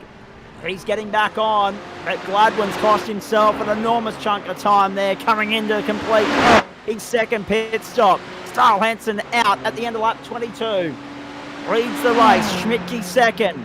Bullock now laps him, passes him as he's coming to the exit there. So Bullock goes through in second. Fung Wong third. Schmidtke and Dickerson the top 5. But the problem now is we've got a mix of people that can comfortably get there on one more stop based on our numbers, and people that are on the fringe, on the cusp of not. Oh boy. Things are slowly but surely heating up here at Elkhart Lake, Wisconsin. It'd be interesting with these guys being like in the AM split and a little bit less experience. I wonder if some of these guys know that they got those fuel map options, because with some of the cars, there's a couple of cars that only have like a few settings, but the other ones have up to 12 or 15 options with the maps, and the first few don't really take much speed off you, but they do save a lot of fuel. So sometimes it's worth putting yourself back to map 5 or whatever it is, just to give yourself a bit, especially if you're behind someone. If you're behind someone in the slipstream, just strip your fuel down a little bit, save some fuel, and get yourself that extra lap. Especially if it's only if you only need half a lap, that's easily to save during a full tank of fuel. Yeah, and it's not just the experience of knowing to do it; it's having the mental capacity to do it. Some of these drivers, all of their brain will be used just keeping the thing in a straight line, or to turning when it's meant to. If you keep it in a straight line, you're definitely going to crash. But it's quite different to know to do it, to then think to do it when you're in the middle of a race. It's really difficult, and to be able to do it without crashing. We've already seen a couple of drivers looking like they were distracted and then go off the road. Some drivers just won't want to mess with it, because they'll know that when they mess with it, they're prone to crashing, particularly if they're in a battle pack, like of this one here, Dane Snadden, over the back of William Yarwood. Yeah, watch Snadden. He's going to have a tremendous opportunity to have a crack following Yarwood into Canada. Opts to follow him through rather than try the move on the inside. It's interesting, though, because I'm noticing some differences here, and Adam Lavis will attest to this as well, because we've watched a few of these now. It's interesting watching how these GT3 AM guys go about their business compared to GT3 Pro, Adam, because normally 9 times out of 10, the gloves don't come off this early in GT3 Pro. They're just going through the motions for those first 75 minutes or so, then they jockey and battle for position. And also here. Go on, Adam. I was going to say, it's one of those things it's like with these guys, it's just about the racing. They're just here to have a bit of fun, just to learn their craft. The guys at Motorsport, they're thinking strategy. They're thinking how to. They're playing chess. These guys are playing a bit of a fun racing, having a bit of fun race, learning their craft, and just trying to have a bit of a ding dong battle here and there when they get the opportunity. Because that's where they're learning how to get those passes done. But the top speed guys, they've already done all that. They know how to get the passes done. It's a matter of executing when to get the passes done. Yeah, the difference is in racecraft is the most compelling facet of it for me. There's no doubt about that. Snadden still can't find a way by William Yarwood. Now he tries to get down the inside. The elbows were out to get it done. Snadden moves into 6th place. William Yarwood unlucky, back to 7th, and now under pressure from Pete Matson as well. Barnes and Chiplin not too far away. He's done a Whittaker Lobesy move. Just quickly too, fans of the OnlyFans car, finished prematurely. So is the way I can put it tonight. Unfortunately, just did not work for Stephen Brooks. It finished somewhat prematurely. And you can read into the wording of that whichever way you like, Liam. Dane Snadden, that was the hip and shoulder on William Yarwood. Yeah, that was a bit of a rough move. Something you see in MotoGP when they talk about standing the bike on the outside up. When you really dive, just putting a block pass and make them have to get out of the steering and crank it back on. That's what we've just seen there with Snadden. I think finally getting sick of seeing the back of the car ahead and deciding, no, my turn to be in front. Thank you very much. Down the main straight we go. It's great to have your company wherever you're tuning in all around Australia or indeed the world across the platforms of the Gentleman Sim Racing Club. Can we just have a look at the updated track and temperature conditions there, please, Adam? Where we are as far as the afternoon is concerned. Of course, we're heading for 6 o'clock circuit time here. Given the shepherd, as us AFL supporters would say. Yeah, that's a very nice point from Josh Maynard there. Heading for 1800 hours, so 6 p.m. Local American Central Time there in Elkhart Lake, Wisconsin, which, of course, they're observing daylight saving at the moment over there. 17 degrees the ambient, 26 on track. And on the subject of temperature, just hello to our friends again in Queensland, because I wanted to come back to this. The amount of people whinging and moaning and whining about the cool snap this morning. They wouldn't know cold if it bit them on the genitalia, the people of Queensland, because if they were having a look on Facebook this morning, they would have seen some photos from Oberon, not too far from Bathurst in New South Wales, where it was bloody snowing today. So pull your head in Queensland, you wouldn't know cold. I always find it funny because I get people coming to work and the same thing. It's like, mate, you guys don't understand. They don't know cold. Australia only has 3 seasons. We only have we have 4, but not the same as everybody else. We have autumn and spring. We're in the autumn spring thing at the moment. Then we have summerish, then summer hot. We don't actually very little parts of Australia actually have winter. I can attest that Canberra definitely has winter. Canberra, one of the places that's winter. Well, Queensland has autumn, spring, summer, and Stone Age. That's about it. So no winter in there either. So anyway, Ian Style Hansen, Brian Bullock, Chuk Fung Wong, and Reece Dickerson, the top 4. Matt Schmidtke in 5th place at the moment. Dane Snadden, William Yarwood, Pete Matson, Bruce Barnes, Adam Chiplin. Off the road goes Greg Padgett. Down in 21st position is Greg. We have got 25 cars still out there at the moment, and just having a look through, there are 22 of those on the lead lap, although I will strongly suggest that Ben Woods is about to go a lap down to Ian Style Hansen here. That was Greg Padgett off the road. Yeah, exactly. The thermometer not climbing too high at the moment down in the southern states. I know it was rather crisp in Adelaide yesterday as well. So, no, up here, I have a tyre from my winter wardrobe from when I was living in Bathurst. It has not been removed from the boxes it came to Queensland in since I moved here. So that gives you an indication as to how acclimatised I am up here. Don't need the thick layers anymore as much as I used to. But there are still parts of Ipswich that do get a little bit crisp, but you'll see the occasional frost, but never sleet or snow. It's lovely. So, yes, Adam. So say the guys that have done the 1010s, so there's a lot of them there. There's still a chance they can switch to the regular three stop. They've just got to get their head around getting an extra half lap of fuel out of the car, so they can just stretch it. Because if they go 10 again, then they're really in trouble. Because then they're going to get 12 where they were sitting. It's going to be a real nightmare. Yeah, 2 11s from here will get them to the end, and we'll see other cars do it. So it can definitely be done, and 11 to a 12 is not a huge difference. And I can attest to what you said about Adelaide getting a bit brisk as well, because the heating went on for the first time this morning, which amused my partner. She's like, "Oh, I wish we had heating." I'm like, "We do." So what do you mean we do? I'm like, "We've always had heating. It's the same thing as the aircon. It's on auto. Just turn it on." Yeah, the only thing that's changed up here, I had a sheet on the bed with the doona, but the doona was never pulled up until that's way too early. And Chip Fung Wong is way too early in the line. He's committed to the 4-stop. He is really committed to the 4-stop, and that's really strange at this point of the race. Bruce Barnes is there in 9th place at the moment, make it 8th, all over the back of Pete Matson, now down the inside, and coming with him there is Adam Chiplin as well. Matson's about to be hung out to dry here at turn 1. Oh, he's done that quite well though. He's got overspeed coming down into turn 2. Trying to get him on the outside for 2, but no, Barnes is not having a bar on that. And it's open the door, gone! Trouble! Matson brought undone. Contact with Adam Chiplin. Chiplin redresses, and rightly so. The door closed on him, unfortunately. Very rare you see Pete Matson involved in an incident like that. The idea was there, but he probably wasn't quite close enough to follow through. Like, the idea is to follow the guy through, but he probably wasn't quite close enough coming out of turn 1 to execute that the follow through. Yeah, he's waiting for the. You can see the car ahead's going for a bit of an up and under, and the car 2 ahead. And he's thought, sneaking to the inside there, and the gap just wasn't there by the time he got alongside. Fung Wong back out onto the circuit as well for the moment. In the meantime, Dickerson is 3rd. Bullock is 2nd. Starl Hansen is the race leader. Matt Schmidtke having a great run up, 8 spots so far, all over the back of Dickerson. That's the active live race battle for 3rd at the moment. This is what happened, Adam Chiplin. See, if you didn't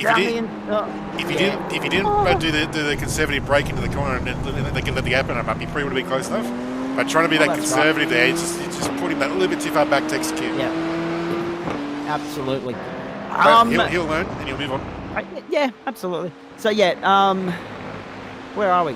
27 laps gone. Starl Hansen a little bit wide off the exit of turn 14 that time around. 32 minutes to go. Beautiful afternoon in Wisconsin as Starl Hansen picks up the crumbs left by Adam Proctor's tech issue earlier in the piece, and continues to lead comfortably and commanding. 3.4 seconds to Brian Bullock. But this race is far from over.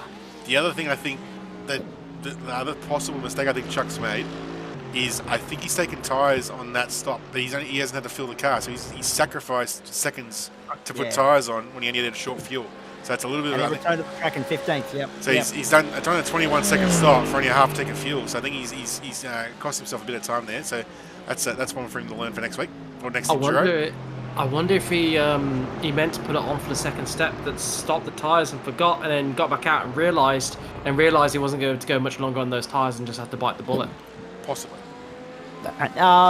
Just at this point in time, we haven't done this yet tonight, but your sponsors are rolling across the top of the screen, ladies and gentlemen. We couldn't do it without them, but a big thanks to Waste Options, Blackout Electrical Solutions, Login Systems, West Orange Motors, Astute Finance, Fisher & Door Lawyers, and also Flash Graphics, our great partners that support all the action in Term 2 of 2023 on the platforms of the Gentlemen's Sim Racing Club. We're back again on Thursday night with Production Car and Porsche Cup racing for you. More on that a little bit later. But yes, just past the half race distance here, almost 2/3 race distance. I thought it would be an opportune moment for us to tick the bills, pay the bills, and say thanks to the people that paid the bills for us here on the platforms of the GSRC. Absolutely. Adam Laversley and Banks and Zach Caben with you as we edge closer to the start of the final third of the race. Absolutely, and you mentioned Thursday night. Thursday night, it's going to be in production cars. You've got the Cleo Cup car at Rutz Kogan, and then for the Porsche Cup, they're at Silverstone at GP4, 40-minute regular length race. So Tim Fuge has also taken 3 stops. There's a few guys actually. We've got Fuge, we've got Wong, Holland, Woods, Padgett, Tice was very forced to do it. So there's a few guys that have already committed to a 4-stop strategy. Holland did it Oh, on that's right. lap 23, which makes Yeah. me wonder if he had a early pit stop damage or something like that. Because 23 is really, really early if it's deliberate. That's leaving him, borderline to get to the end on another stop. If he is struggling and he's had to do 3 out of necessity. Still 20 cars on the lead lap here as well, ladies and gentlemen. Pete Madsen coming into pit lane right now. And, yeah, it's a pressure cooker motor race, this one. There have been a fair few trip up to this 1 hour mark. Yes. And now we get to that point, Adam, and you know this well enough from experience of watching the Pro Boys do it as well. Once you get into this final half hour, we've gone longer than a regular distance race now. And we're already thinking about where that last pit stop's going to be, where the gloves come off. Whoa! Contact! Reece Dickerson hung out to dry by Matt Schmidtke. Schmidtke up to third. He's best position of the night thus far. But by gee, he got the elbows out and then some to get it done. My goodness gracious me, what a moment. But this is the point, Adam, isn't it?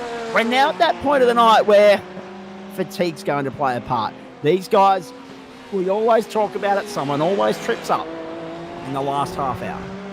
Oh yeah, once you get past that 1 hour mark, which is the usual race distance, the extra half hour, some of the guys just get a little bit of they just get distracted, or they start thinking about something else, or they just drift off a little bit, and then all of a sudden bad things happen.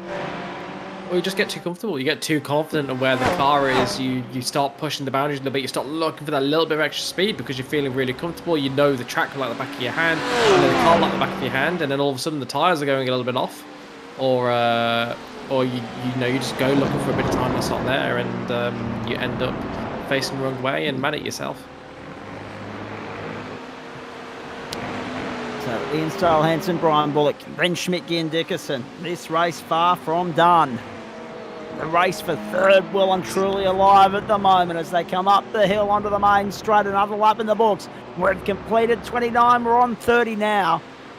The race to the checkered flag at Road America. Hope you can stay with us. Post-race show still to come, of course, as we chat to all the guys that have played their role in the script here so far. And now Dickerson back down the inside of Schmidtke to go back to third. Very nicely done and covered it off. Schmidtke looks to perform the crossover and can't get that.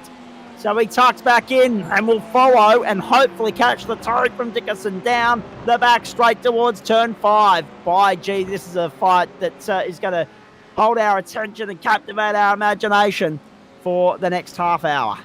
So the other interesting thing with the fuel, so the way that I've got the server set up is with a 42% fuel tank size, right? That's based on a roughly about 24 to 25 minutes of fuel, and my test track is Road America. So I tested the cars here to get those fuel numbers. So there's a lot of these guys that are just using a lot more Jandal than me and burning a lot more fuel to not be able to stretch that 24-minute mark. They're all coming in around 21 minutes. So there's a whole extra lap some of these guys aren't getting that I was easily getting when I was doing my fuel tests. So just a little bit different driving styles, and they're just not quite adapting and looking at the time and doing the math to work out that they could make it on that 3 stop. So interesting thing with the fuel there. Yeah, the thing is, depending on how marginal that was, depending how much fuel you had left in the tank, if you don't have much fuel left in the tank, it may be that they're only, using a litre or something more, but it's enough that they can only make 9/10 of the lap. 9/10 of the lap doesn't get you around. Especially a big, long 2-minute lap, that's the thing. Yeah. But the other thing right. is you need to look, you got to look at it early, so you need to sort of look at your, do your sums, and you work out at the start of your stint, if you can get 10.8 laps out of a tank, you've only got to save 0.2, 0.3, 0.4 of a lap.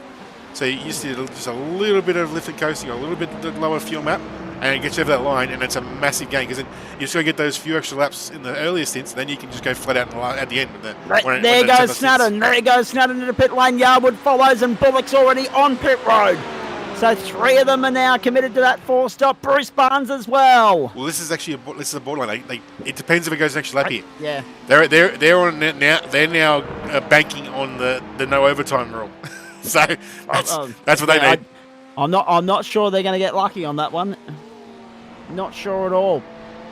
Also, it's always touch and go, especially around a circuit as long as this, as we know.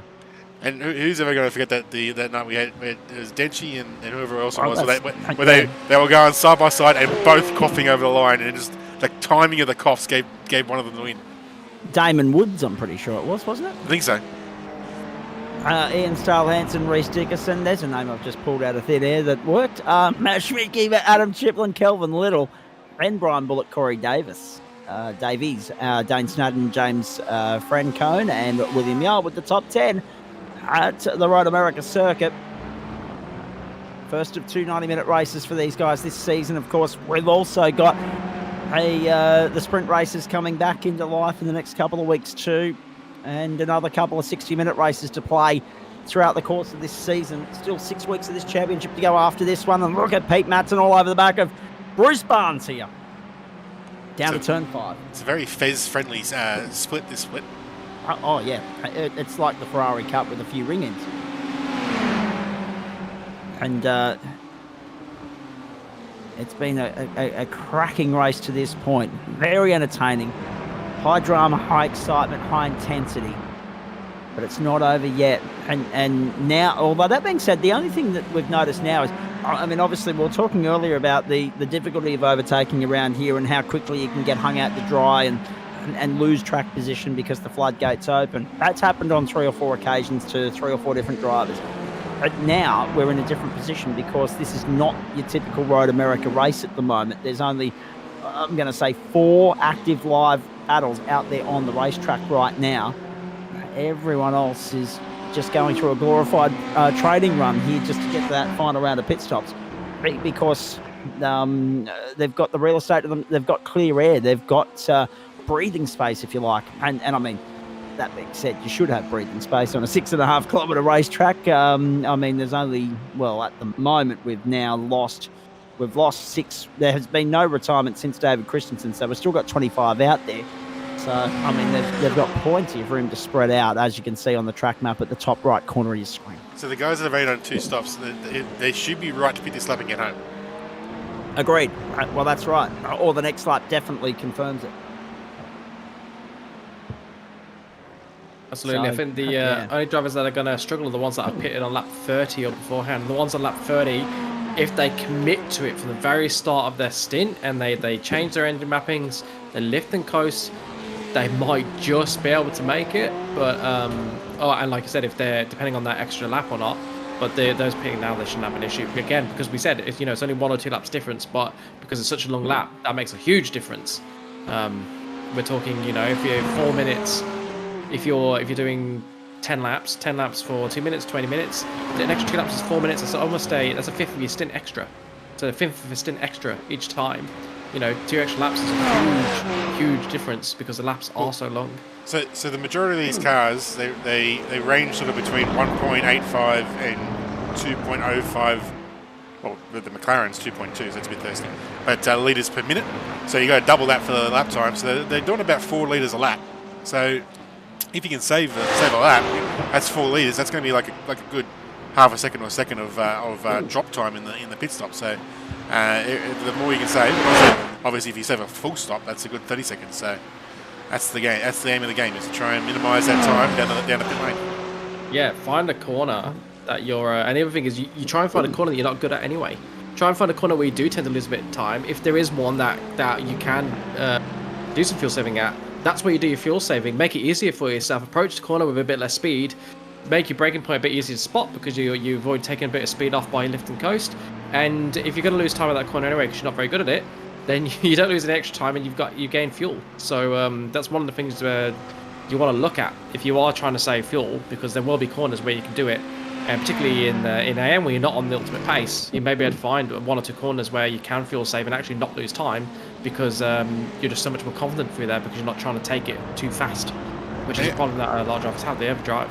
Yeah, the other thing too, like if you just sort of try and not like try and super lift and coast, but you just try and just basically just lift a little bit early, just get the end of the corner a bit slower, brake early. You sometimes you'll find you save a bit of fuel, but you also end up being faster because you've slowed up the entry. You get a better exit, which makes up the time. So because you need to get the pound down the straight. So sometimes because you're not rushing the corner like you might have been before when you're trying to go fast.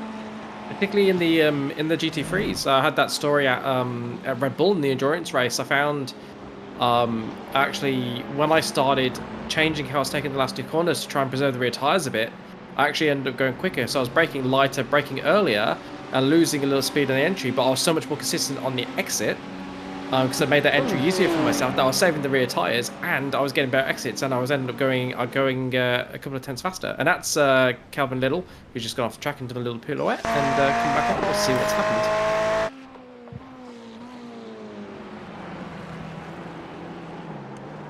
Just a bit general, or possibly tyre wear. Possibly tyre wear. Leader is in. So Ian Style Hansen at the end of lap 33, along with Reece Dickerson and Matt Schmidtke, and that's right on schedule for those guys at 11:11:11. And now we've got less than, well, I'd say we're not going to get another 10 out of this one. Although, actually, the threat of overtime is a real possibility here, gentlemen. The threat of overtime is a real possibility because it's 19 minutes to go. Well, that's right, but it's 19 minutes to go for one, right? So Ian's up on the jacks. He gets the tyres. So is Dickerson. So a few of them, and Sydney. They're all going for their fresh tyres at the end here to try and rush home. 8 laps by my numbers, if they're punching out those 204s still, is 16 minutes and 32 seconds. And what have we got to go? 18 minutes and 30 seconds. So it's looking like we'll get another 9 here. But there's still the potential for a bit of overtime. But it might not be as much as what it would be in, say, the pro split, where they're going just a smidgen faster, I'd imagine, than what these guys are punching out. So watch that with interest because it is getting perilously close. We're on the precipice of whether we get 9 or 10 laps from here, and it's a bit hard to call at this point. Once they get back up to speed, we'll get a clear indication of that, there is no doubt. But, yeah, keep your eyes on that because it's not straightforward here. It's not over yet.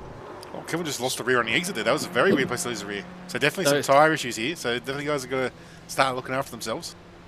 Yeah, those tyres are destroyed. I just want to take a moment to call out the fantastic job that Ian Hansen's doing at the front of the field. We called out a little while ago that there might have been a battle for the lead developing. He turned it on after, basically immediately after I said that, he turned it on. He's now 8 seconds ahead of the car in second. He had a healthy lead before the pit stops. The pit stops haven't changed it by much. 8 seconds over Brian Bullock. A further 5 seconds down to Reece Dixon, and he's 2 seconds ahead of Dave Sand. So I think first and second, they've both done a fantastic job. Ian Hansen in particular, who is in the lead of this race, only 17 minutes to go, and it's looking like only a big mistake is going to stop him from here. Yep, and he's the one that we're keeping an eye on as to when he gets back to the line. Because if he can get back before 16:32, he might just, and if he can run in the 204s consistently, he might just stretch this a little bit further. Up the main straight he's coming now. Keep an eye on that clock. It's touch and go. He's crossing the line now. 3, 2, there we go, 16:36. So if he can punch out 204s, he'll get to 9 laps from here by 4 seconds. So now it's looking like 42 is going to be that threshold. And therefore, Brian Bullock's got to get 12 laps out of this stint, which is easier said than done because no one's got a 12-lap stint so far tonight, have they? Pete Matson in at the end of lap 34. So there's a few guys already committed to that 4-stopper, and we'll wait and see how it plays out because it's, as I say, it's not a straightforward setup tonight. There's a varying different number of strategies at play out there. Yeah, we're just watching. Which isn't a bad thing. Chuk Fong Wong, currently in 7th position, looking to take 6th from William Yarwood, but this isn't a true fight because Chuk Fong Wong has definitely committed to that 4-stop strategy, and Yarwood and Barnes, they definitely look like they're going for a 3-stop strategy. So this is a battle for position, but I suspect that once the stops play out, Chuk Fong Wong will fall back down the pack after committing to that 4-stop strategy quite early on lap 26. It looks like Yarwood's onto it too, so he's not fighting it too much. He might realise that. Sees that poor old Chuck's a bit of a sitting duck here. So it's like, I'll just use you to drag me along and save some more fuel. Thank you. Yep, that's the thing to do. You don't need to save fuel. I do. You go ahead, sir. I will follow you. Thank you very much for pushing all of those air particles out of my way. And by the way, now that Ian Style Hansen's taken some tyres, that 203.92 that he punched out earlier in the night could be under threat as well, Proctor- which would help the cause of taking us to overtime, by the way. Yeah, Proctor's currently got the fastest lap with a 9-0, so that's Right, that's okay. the target. Well, yeah, but Proctor's also been out of the race for 23 laps as well, so He's still got the fastest lap. he still so gets the fastest lap. He still gets the bonus point. But yeah, keep an eye on that. Style Hansen to punch out a 3 or a 4 each and every lap from this point forward. It's coming up line now. So also with, yeah.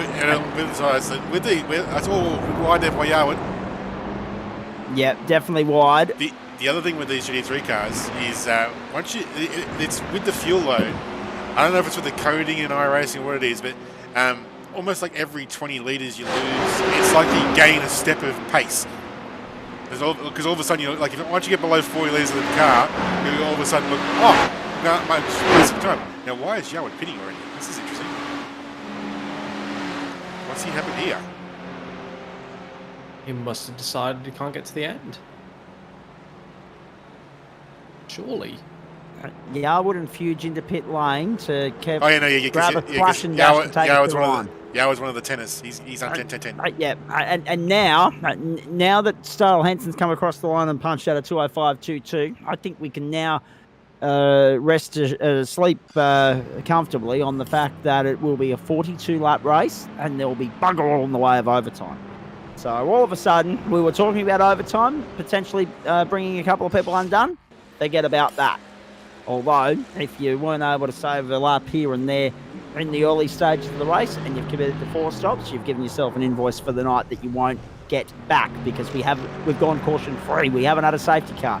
Adam Johnson's night coming to an end there as well. Uh-oh. Matt Schmidtke off the road. Oh, it's the natural Porsche rear end. Yet again. Oh, I tell you what, he realised what he was about to do very quick enough there to keep it out of the wall. I thought that was going straight in there. I was like, don't accelerate onto that grass, it's very slippy, and he's realised immediately and put the brakes back on. So he did well not to count on the error. Which was like a few drivers having issues. We just saw 2 drivers in quick succession spinning, and as you called it, it's getting to that last 20 minutes of the race when fatigue really sets in and people do start to make errors, particularly when they're in a tricky car like the Porsche. Like I said, we've seen it pendulum around quite often. So not surprised to see that again this race. The tower desk got the number of stops and the last lap they pitted on. So the guys on lap 33 should be right. The guys on 30, very, very unlikely. Poor old Wong, 26, that's not good. Yeah, Wong's getting back in. The people on lap 30, they won't be back in, but only if they committed to it from the very start. They had to be alive to that. They were going to need to really extend the stint and commit to it, which I don't know, looking at the pace that any of them have. So I suspect all those people with 30 laps may actually need to pit again. Unless they can get that 11th lap out and missed it. That's the telling factor. If they can stretch that one extra lap now, they might be able to get themselves back on the leading strap.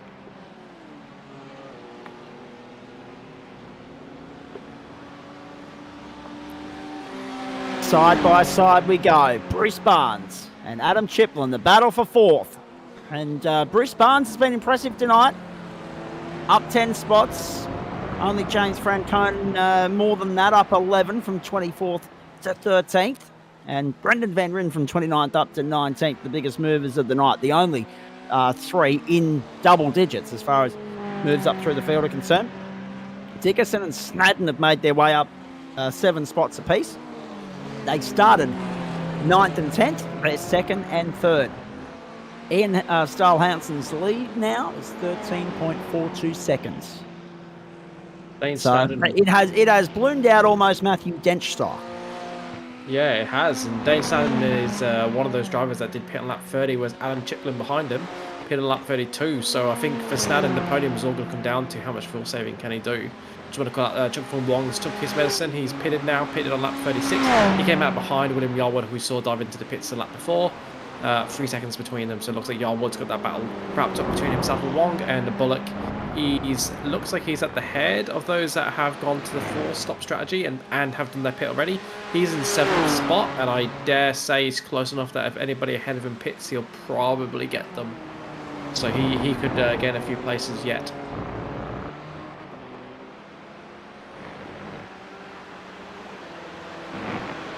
Now we fall into a trap where we have only one yellow light on our timing screen.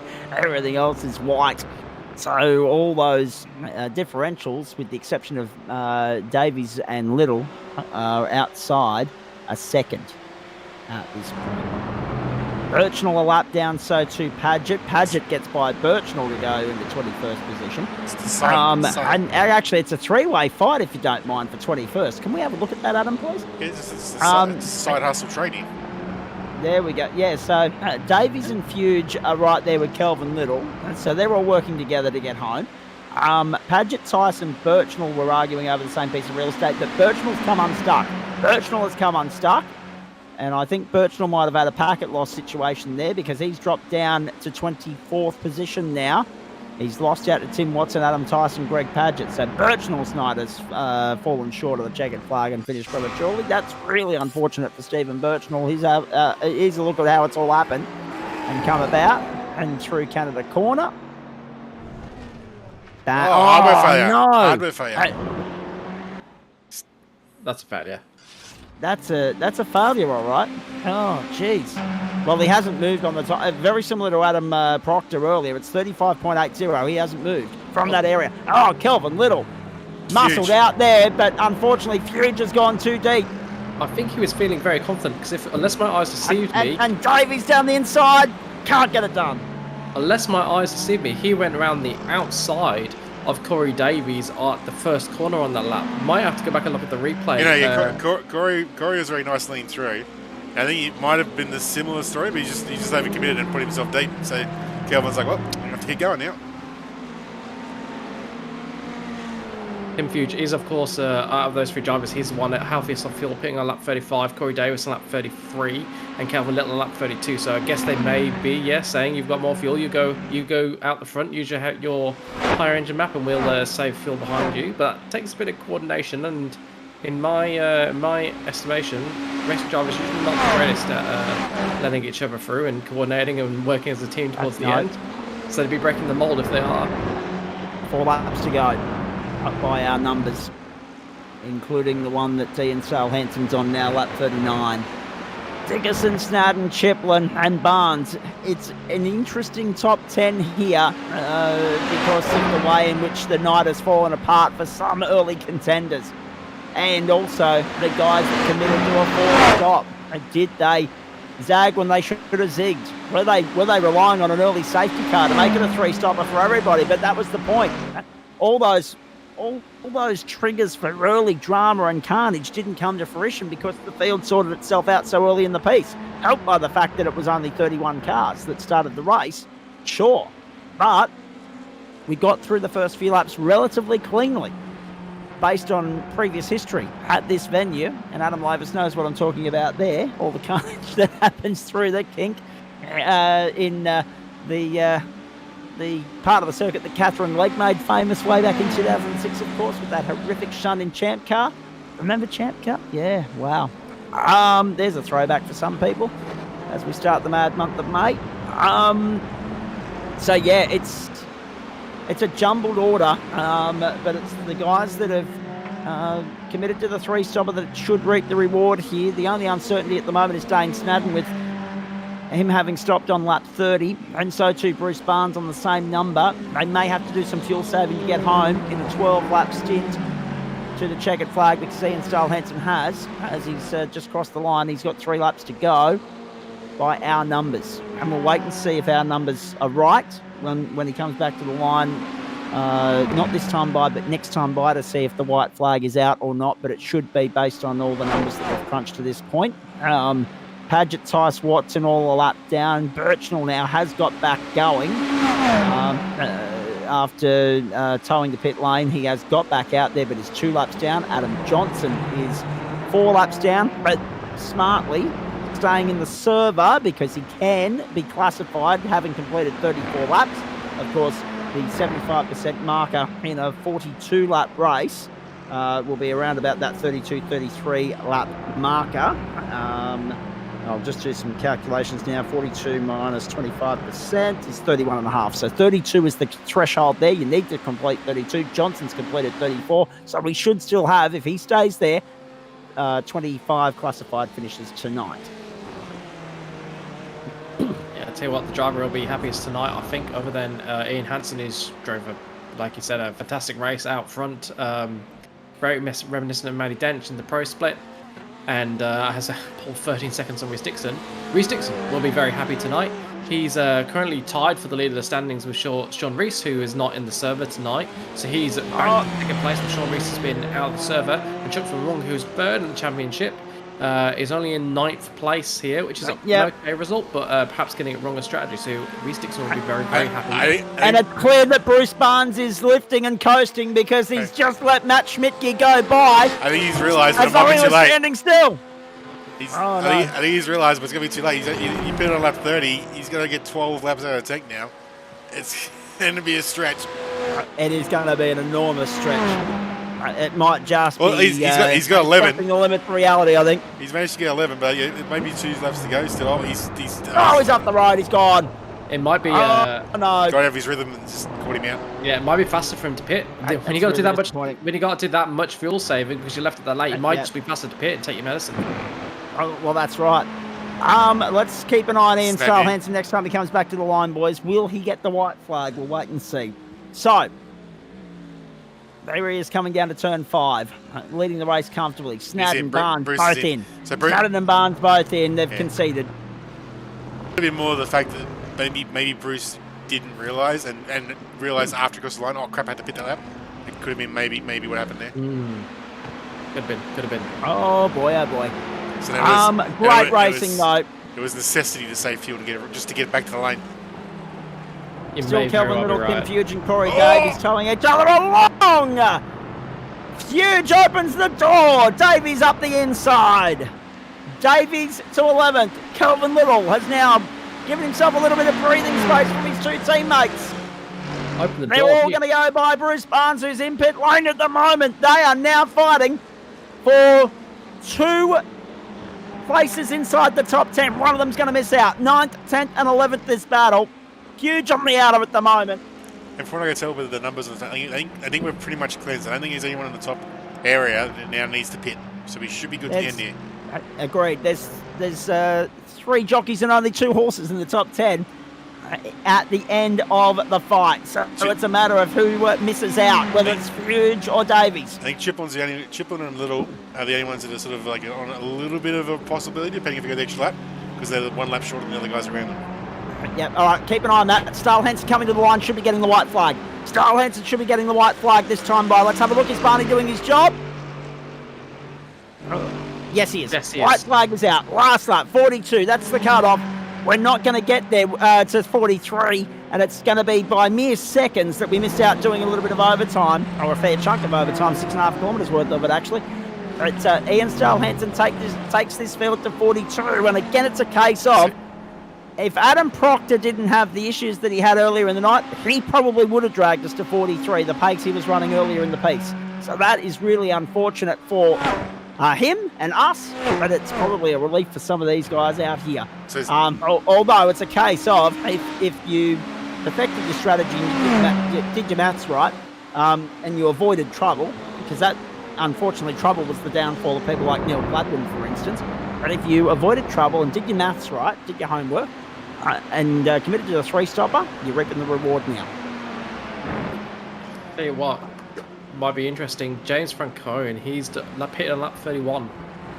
He's the earliest pitter of those that are still on the lead lap, so it might be interesting to see if he makes the end of the race. And also, if these guys only just missed each lap, there's a good chance they did at least 43 laps in the pro split. So we'll have to look at the results at the end of the post race show.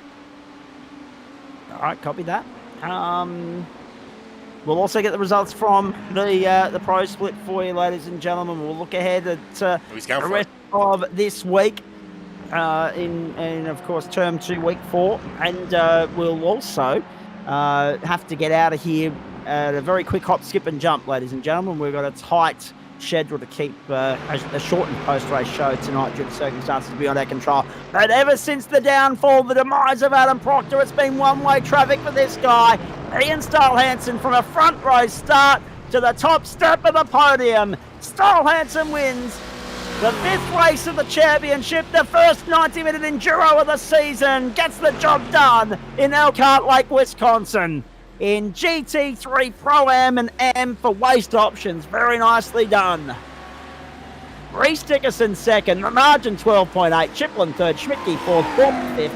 But we're waiting a long while for those guys to come through. Is there anyone coughing and spluttering across the line here? There shouldn't be. Chiplin comes across in third, well done.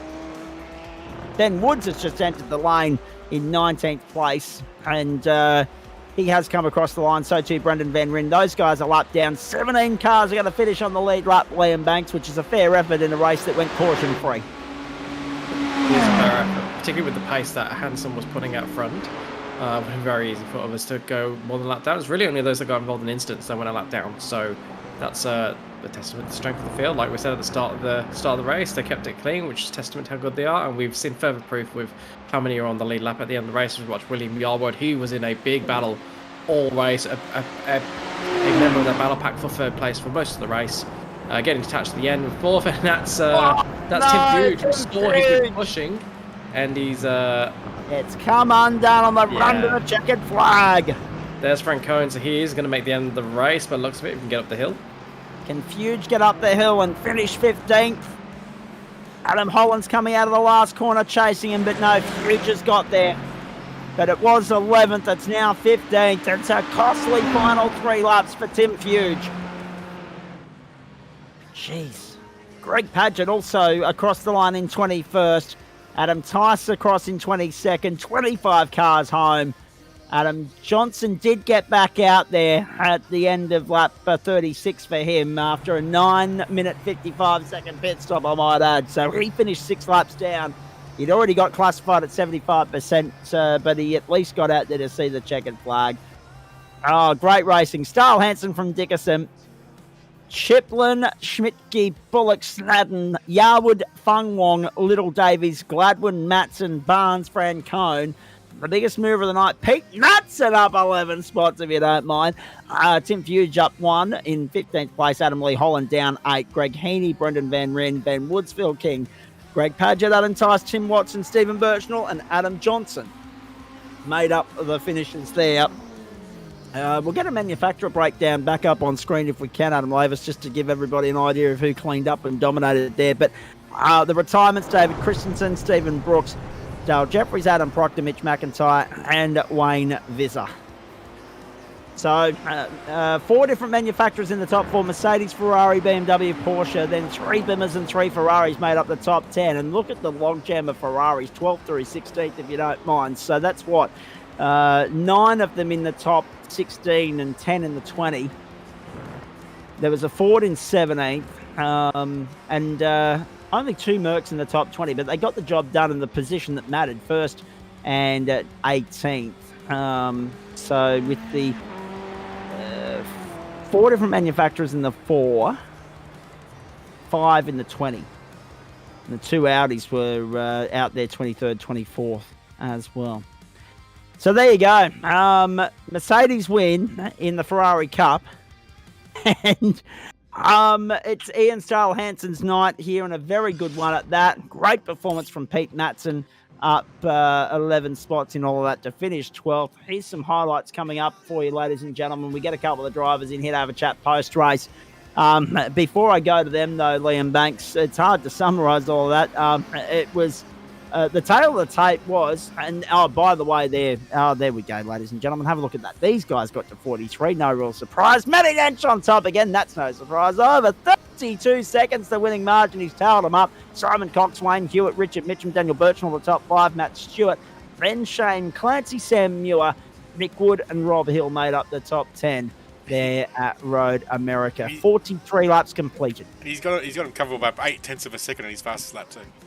Yeah, I know. It's just insane. The bloke is just in extraordinary form at the moment. Going Going back to this race, though, Adam Lavis will go and crunch the championship point numbers for us, and we'll have them for you hopefully before the end of the broadcast. But Liam, before I bring in Matt and Pete for a chat here post-race, it was a tale of the walking wounded there early in the piece. There were cars tripping up left, right and centre, be it through on-track incidents or technical failures that were very much beyond their control. It started to feel like it was going to be a survival of the fittest.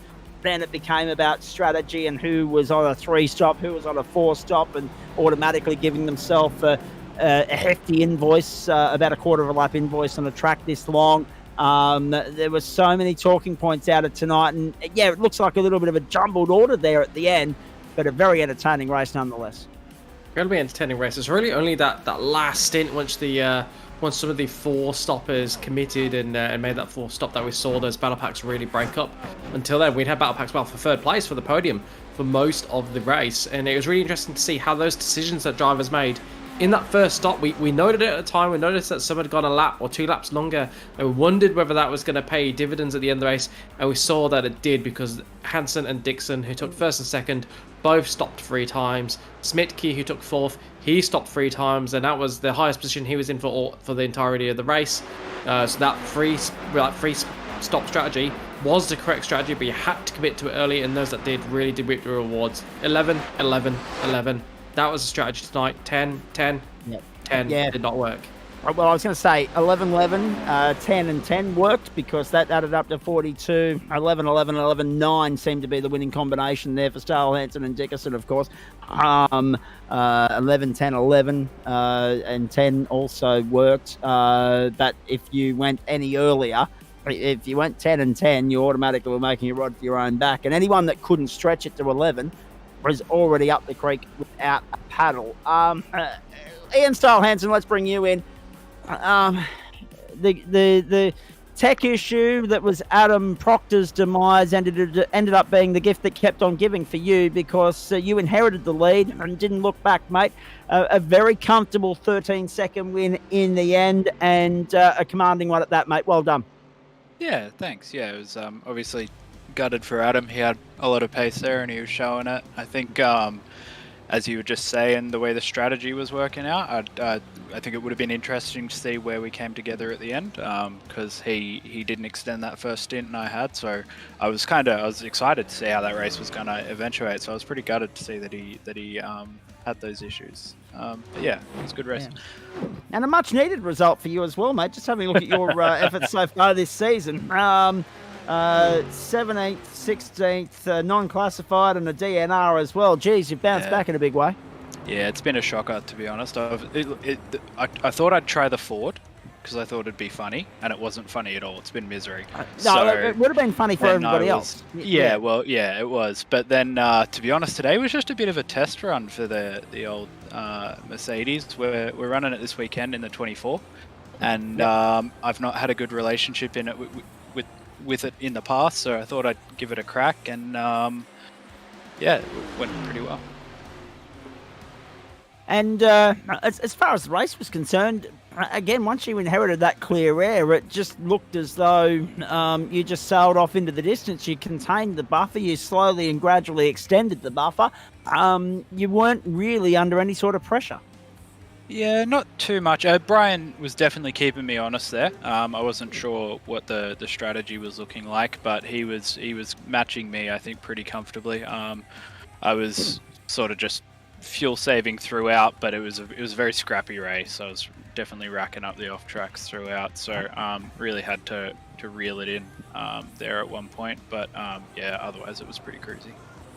And to be fair, and this isn't just a comment regarding you, but also the rest of the pack as well, mate. We made the comment very late in the piece that had it not been for Adam's demise, you guys could have very well been looking at an extra lap there. He could have dragged it into overtime with the 43rd lap. So from a strategic standpoint, there would have been a few people sweating on that early in the piece. Yeah, definitely. I think the Mercedes honestly made it easy, sort of just sitting in the middle mix the whole time. But yeah, someone like Tim, my teammate in Brum, who can't change that fuel mix in the Audi, I know he was working a lot harder than I was. Okay, so now that you've ended up being the sacrificial lamb of the championship by running the Ford early in the piece, and now you're back in the Mercedes. I mean, obviously there's an invoice to pay with that with regards to the championship, but how do you look to approach the rest of the season now that you've run the Mercedes here? Yes, it's a warm-up for this weekend. Reacquaint yourself with the car. The Nürburgring's a completely different test to Road America. We know that. How do you look to top tonight's performance and apply that to the way you go about your business for the rest of the season here in GT3M? Look, I think it'd be pretty slack to stick with the Mercedes the rest of the time. It's a bit of a cop-out. I'll be back in the Ford. But if I'm honest, I'm overseas for about half this season anyway, so it's not really going to be that big an issue for, the second half. Sorry, are you saying you're not taking your sim rig on holiday with you? Unfortunately not. They won't let me check it in on the plane, so gonna have to, leave it be. No.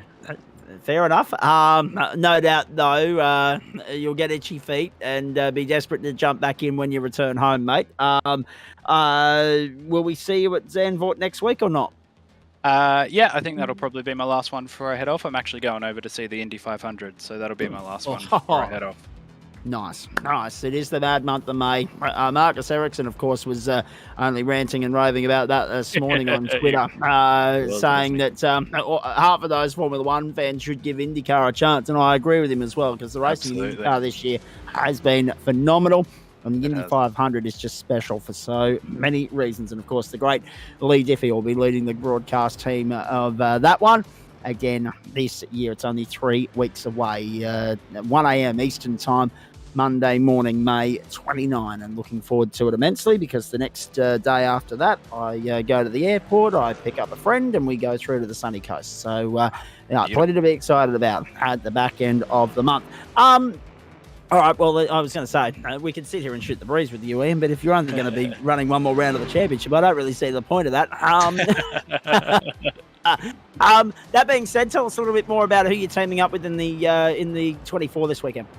So it'll be the rest of the Brum guys. So Tim from AmSplit will be doing a couple stints with us, and then Jaden and John in the Pro Split will also be in there with us. So excited for that one. It's sort of the enduro we've been working towards for a couple years now. We've won the Daytona and Bathurst races, so keen to take this one on and see how we go. Yeah, and looking forward to hearing all about it as well when the GSRC boys post about their success or their failure on Sunday afternoon. It's always one of the great tests, and it's always great to see club members teaming up with club members to go on and try and take on the world, because let's face it, there's so much interest in those servers from right around the world. You get an opportunity to see, work as a team for one and enjoy the camaraderie that goes with that, but then also see where you stack up against other sim racing leagues and other countries as far as sim racing is concerned, and other competitors. Yeah, for sure. Yeah, it's cool to, it's I guess as Jimmy Broadbent always says, the cars aren't real, but the racing is, and it's fun to get to sort of pretend just for that little while, and love it. Exactly right, mate. We love it as well. Well done tonight. Clinical around Road America. A great performance, a great win, and obviously we look forward to seeing what you bring to the table in Term 3 when you're back from your overseas adventure. Enjoy the Indy 500. We're a little bit jealous. We expect a couple of photos in the club group page on Facebook too, please. No worries, will do. I'm also going to Barcelona and Le Mans, so I'll have plenty for you. Oh, just continent hopping, country hopping, and ticking off a couple of very big events on the way. And I must say, considering that you've mentioned it, the Le Mans 24-hour, of course, will be for progressive civilized parts of the country, the June long weekend on Stan Sport. And again, I am dirty about that, because even though we are in the same time zone, we aren't on the same public holiday roster as the rest of the country, and it's just not good enough. But in saying all of that as well, whilst we're talking about that, We should make the point that the Formula One Grand Prix there at the circuit, the Barcelona Catalunya this year, goes back to the old school layout. They've got rid of that dicky chicane in the final sector, which is really good to see. That should hopefully promote a bit better racing around there. So enjoy all of that, mate. Go well. Good to see you ticking off some motorsport must-dos off the bucket list, and we'll catch up with you when you get back. Awesome. Thanks so much, Zach. There he is, Ian Stahl-Hansen. A very fine performance tonight to get the job done by nearly 13 seconds. Let's continue the conversation here on the subject of guys that we normally see behind the wheel of a Ford. Greg Heaney did persevere with it tonight, and 17th, mate, up 5 spots. Well done. Yeah, I'm happy with that. I ran the Ford in the last 2 races of last season. Thought, well, something different. Nobody else drives it, so give it a bash. We'll see how we go. Well, we just heard Ian Stahl-Hansen's remarks on it. What are your thoughts? Honestly, I actually don't mind the car. I mean, providing you can control the throttle well enough and don't chalk them up out of corners like I did early on in the piece, it's actually not too bad to drive. I mean, it's a little bit understeery in certain spots, but as long as you can control it well enough, it goes all right. I am on a little bit of a tight schedule here tonight, guys. I'd love to stay and chat for a little bit longer, but I have been advised that our producer and director extraordinaire is on an early start with the alarm clock tomorrow morning. So we will speed this one up and get us out of here as close to about probably 10:40 as possible. As long as that's okay with Adam Lavis. We've got a bit to get through before then. Adam will have the championship points for us. Matty Dench is standing by to talk about his win in the pro split. We'll get to Adam Chiplin and also to Matt Schmidtke as well. Got a bit to talk to Matt about, actually. But before all of that, whilst we're with you, Greg, it's one of those hit and miss type cars, isn't it? There's a lot of people that'll, as Ian said, try it because they think it might be funny, and they end up regretting it because it's actually funny for everybody else, not them. But then there are a couple that actually don't mind the car, persevere with it just to be the odd one out and do something different. Oh, most definitely. I mean, you can drive the BMW all you like. It's on rails. It'll do whatever you want, where you actually have to physically drive the Ford because it doesn't do everything as you want it to do when you want it to do it. You've got to make it do it. That's true. That is a fair point. And that therefore the onus is on the driver to persevere with the car, and it becomes a driver's car as opposed to just, anything else that we're used to, like the Merc or the Audi or the Lambo that performs just about everywhere we go. The onus is on the drivers to know how this car operates and work around it. Well, exactly, and you can't tweak it as much as the other GT cars as well. It's a lot simpler, if you will, in terms of what you can and can't do with it. Old school. Exactly. Yeah. Mates, from your standpoint, 17th, how's that stack up as far as results are concerned? Is that a pass mark for you? For me, yeah. I mean, I was happy to keep it on the lead lap, albeit only just. But no, I was happy with keeping it on. Only a few car lengths. No, I was on the lead lap. I think I still had about 20 seconds before Ian would have caught me. So, but no, pass mark for me. I kept it off the walls. I did have a couple of little moments here and there, but yeah, kept the car straight. Happy with that. Very nicely done. What are your thoughts on the rest of the schedule, mate? We've got sprint racing the next 2 weeks, Zandvoort and Hockenheim. Zandvoort, hanging for it. Hockenheim, not exactly a huge fan of the track. I haven't done many laps in the Ford around it, so we'll see how we go. But yeah, we'll give it a crack, see where we end up. All right, very nicely done. And obviously you're running the Ford at the moment, but if you were to be given the opportunity to go and drive something else, I mean, obviously Ian took the punt tonight with the Mercedes, but what else catches your eye as far as the GT3s are concerned? Oh, I've got all of them, so it's just a matter of, well, what do I feel like driving at that point in time? Probably the Lamborghini, if anything. Yeah, well, it's funny you mentioned that because Matty Dench is toweling up in that at the moment in the pro split. But then again, I mean, that's not really a fair reflection. Denchy towels up in just about everything. We have actually tried to tempt him with the whole, will you go and actually test the Ford GT for us and see how it goes, see whether it's something that you can make win a winning car or turn into a winning car, or whether it's just a dud. we'll wait and see if he ever takes us up on that offer one day. No, that's all good and well. Any other racing on your agenda as far as the club aspect of things is concerned this week? I haven't really looked at what else is running this weekend or this week. I've got a couple another league I'm in with Stone Cold with Steve Birch, who was in tonight. Unfortunately, he had packet issues. But Yes. no, were I two or haven't. three of those. Yeah, there were actually. No, I haven't really looked at much else at the moment. Maybe a couple of officials just to bump up the ratings here and there. But Because at the end of the day, that iRating caper is rather important at the end of the day with regards to where you stack up with other drivers for one, and two, obviously, that growth, that confidence, that learning that you can do racing in the officials and learning from other drivers. well, exactly. And also, it gives you somebody else to race against, as opposed to racing against the same guys every week. And you obviously learn all their tricks.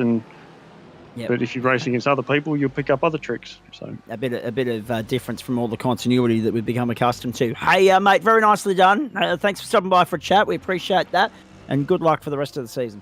no worries. Thank you very much. Adam Chiplin, let's bring you into the conversation right about now. Well done. Nice performance last week, backed up with a podium tonight, and the first BMW home. Adam, the lights are on, but no one's home.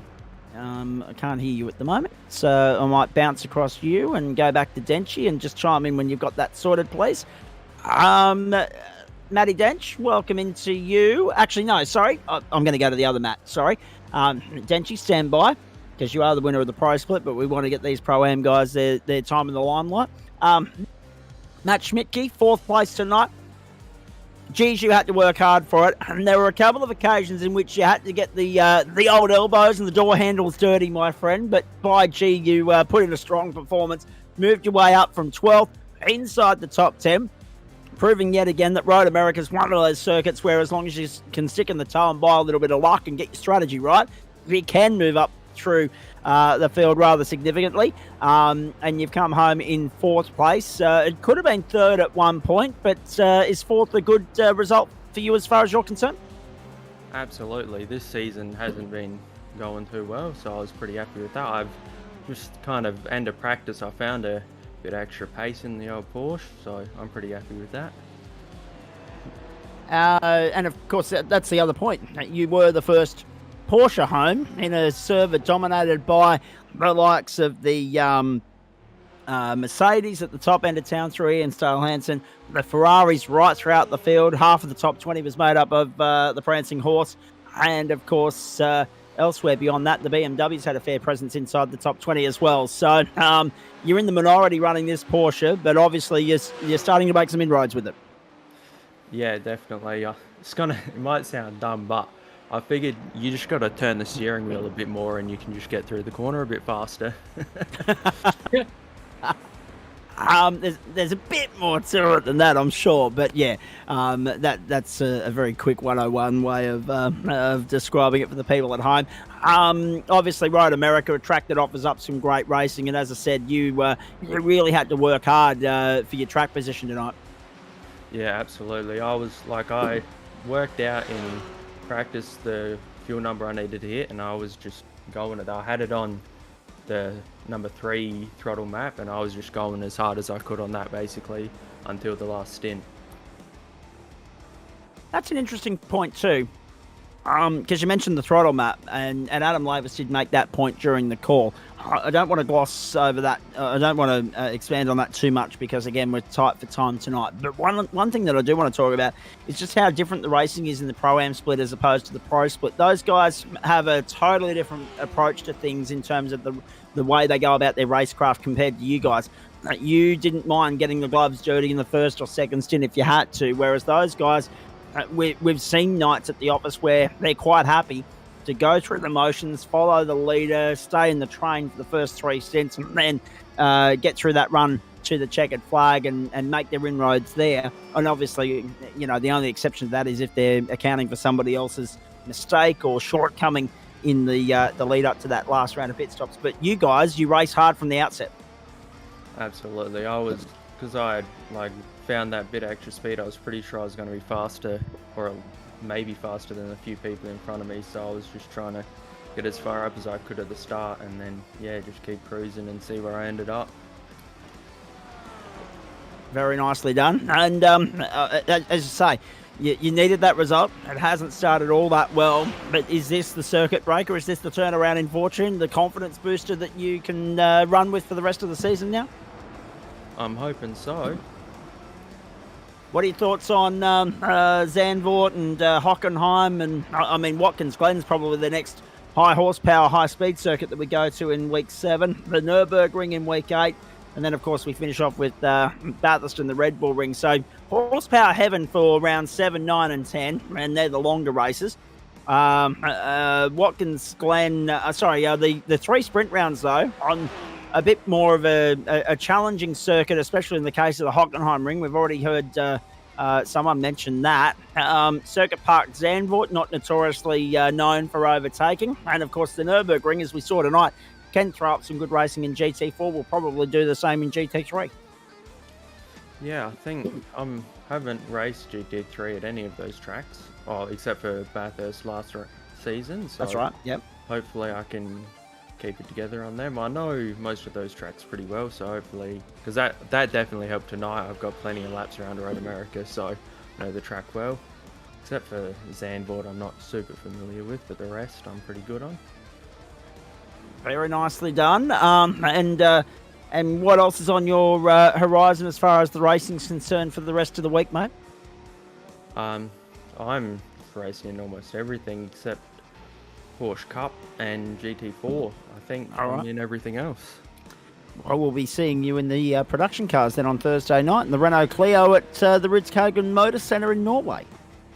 Absolutely. I'll let you go now and talk to these other boys. Thank you, mate. I was going to say that'll be nice. That'll be a nice little challenge actually, because the Clio is a bit of an unknown entity. We haven't seen that on our servers in our broadcast before.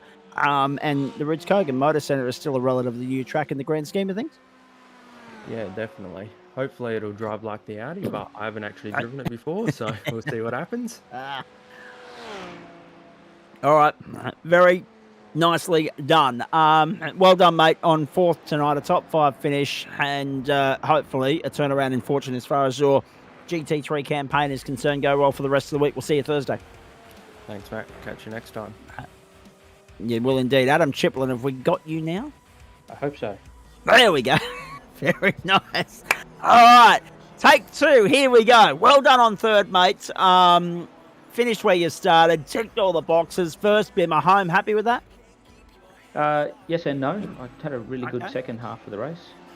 But the first probably 7 laps, I think I went from 3rd to 11th in 2 laps, which is a bit disappointing. We did notice that. And that's one thing that I wanted to talk to you about, because you've always got to work hard for your track position around here. Just moving your way forward's a task, because of the way in which the circuit flows, and we covered this off in the commentary of the race itself, and the way in which you can run side by side for 2 or 3 corners at a time and not sort out your positional battle for, in some instances, up to half a lap. Conversely, if you are the circuit breaker, you're at the front of the train and the floodgates open and they start ploughing on through as they did, it very quickly unravels, and it did for you there, as you say, 3rd down to 11th, but the fight back was good. Yeah, I managed to, after getting back down into 11th or 12th, I managed to save some fuel in that second stint, so I was managed to bring it home with 3 stops, which is good. We did go 1 lap shorter, but I think I had enough fuel for the extra lap if required. Well, we did notice that, and again, we mentioned that Adam Proctor probably had the potential, the pace, to drag the field to 43 laps, which would have been okay for those of you that got 11, 11, 11. 11 was the prime number and the key number tonight, the critical number, throughout the course of that race. And I guess, obviously, once you fought back through the field, and you had some clear real estate to play with, it was just about going through the motions, ticking the boxes, hitting your markers, and you were able to do that and keep your nose clean. So, all in all, a relatively good outcome when it could have been so much worse. Had you got boxed in down to 11th or got caught up in someone else's garbage, it could have quickly unravelled. Yeah, most definitely. I think the problem at the start, I made the cardinal sin of changing setup after practice just before qualifying.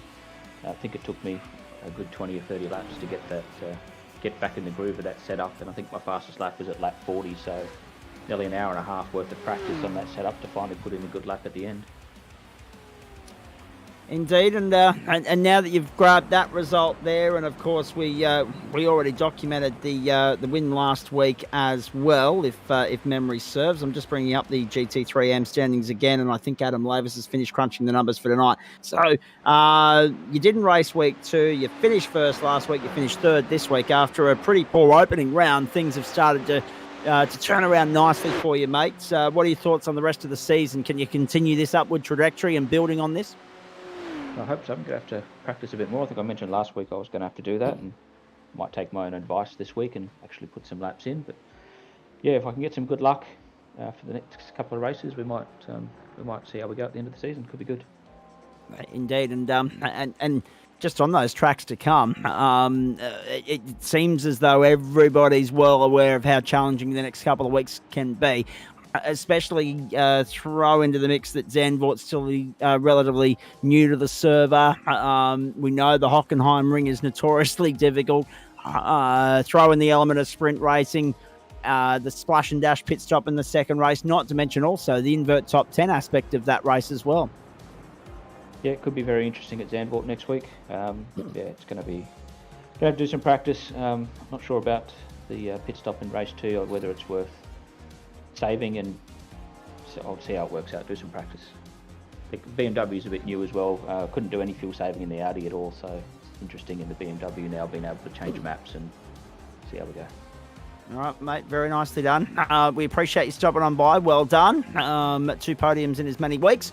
We look forward to seeing if you can build on that as the season goes on. Go well. Thanks very much, Jack, and thanks to our sponsor, Play One Sim Gear, and the other GSRC sponsors. Thank you.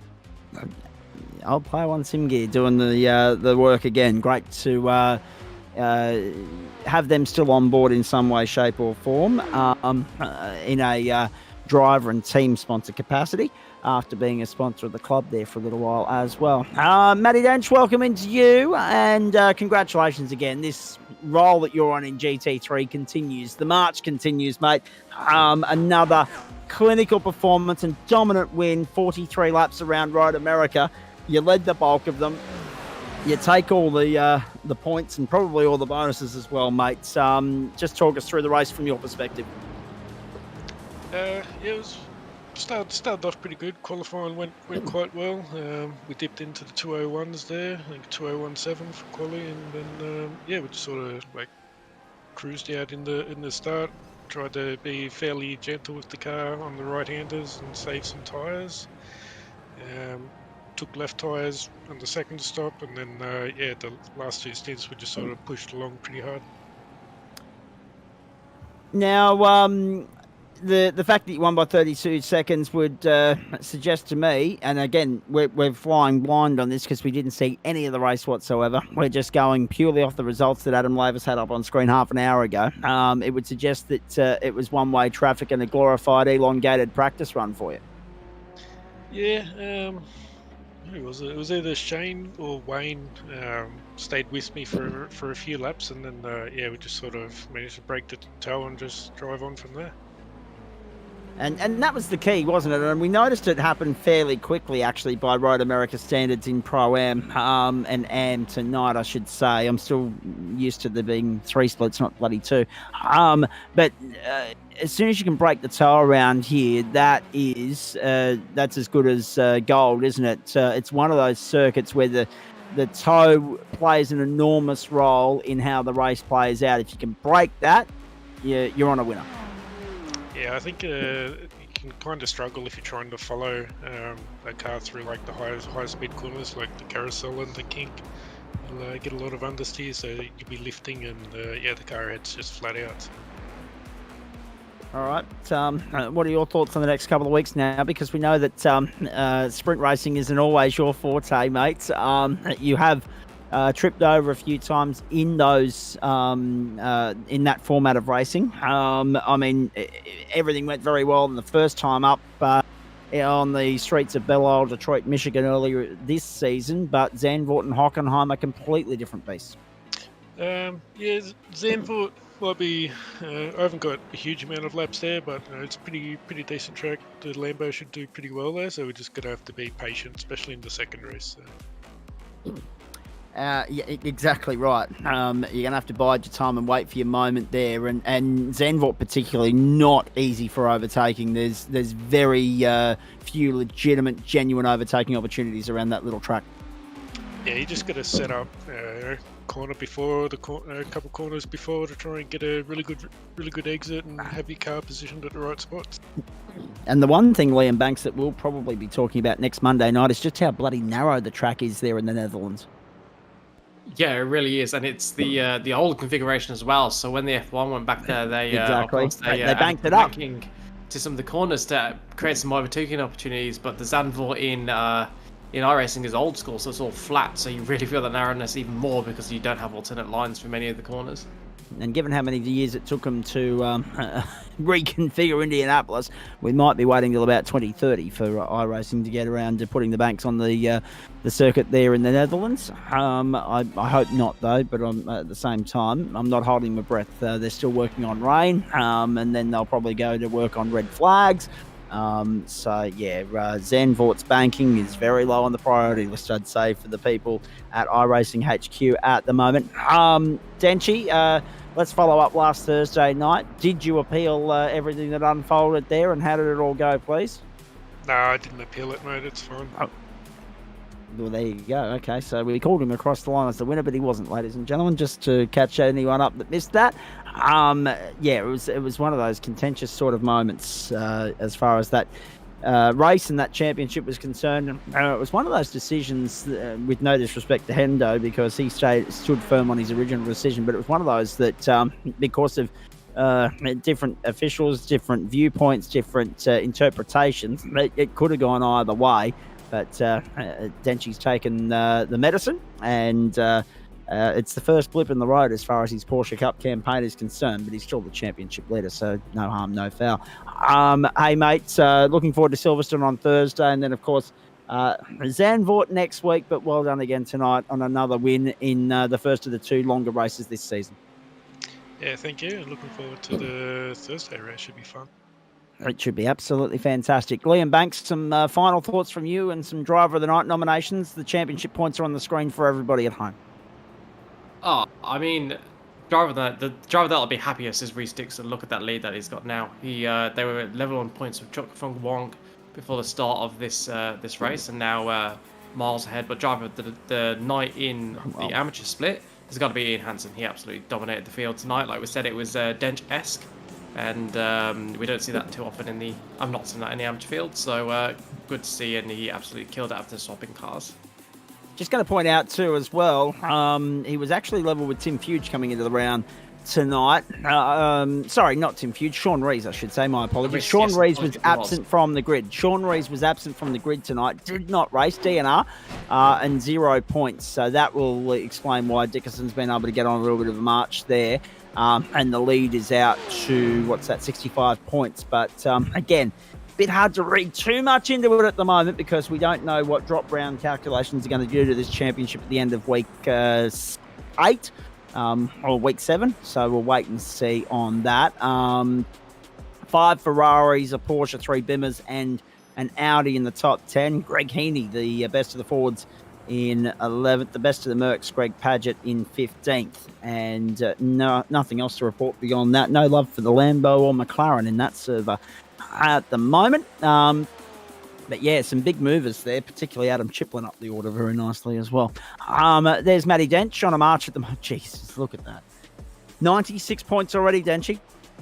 96 points is your advantage after 3 weeks, or 4 weeks, I should say. It's almost a round already, so there's a real distinct chance that we're going to go back into already ventured waters and see a dead rubber in week 10 of this campaign at the Red Bull Ring in Austria. It's a Lambo 1-2, Merc 3-4, then Porsche Ferrari, BMW. So 5 different manufacturers in the top 10 there at the moment in the pro split for waste options. Dent, Stewart, Cox, Clancy, Mitchum, Birchnell, then Wood, Stewart, Dawson, and Riddell making up the top 9. Glen Arnott is 10th. Logjam between Dawson and Distill. Matt Distill was a DNS tonight.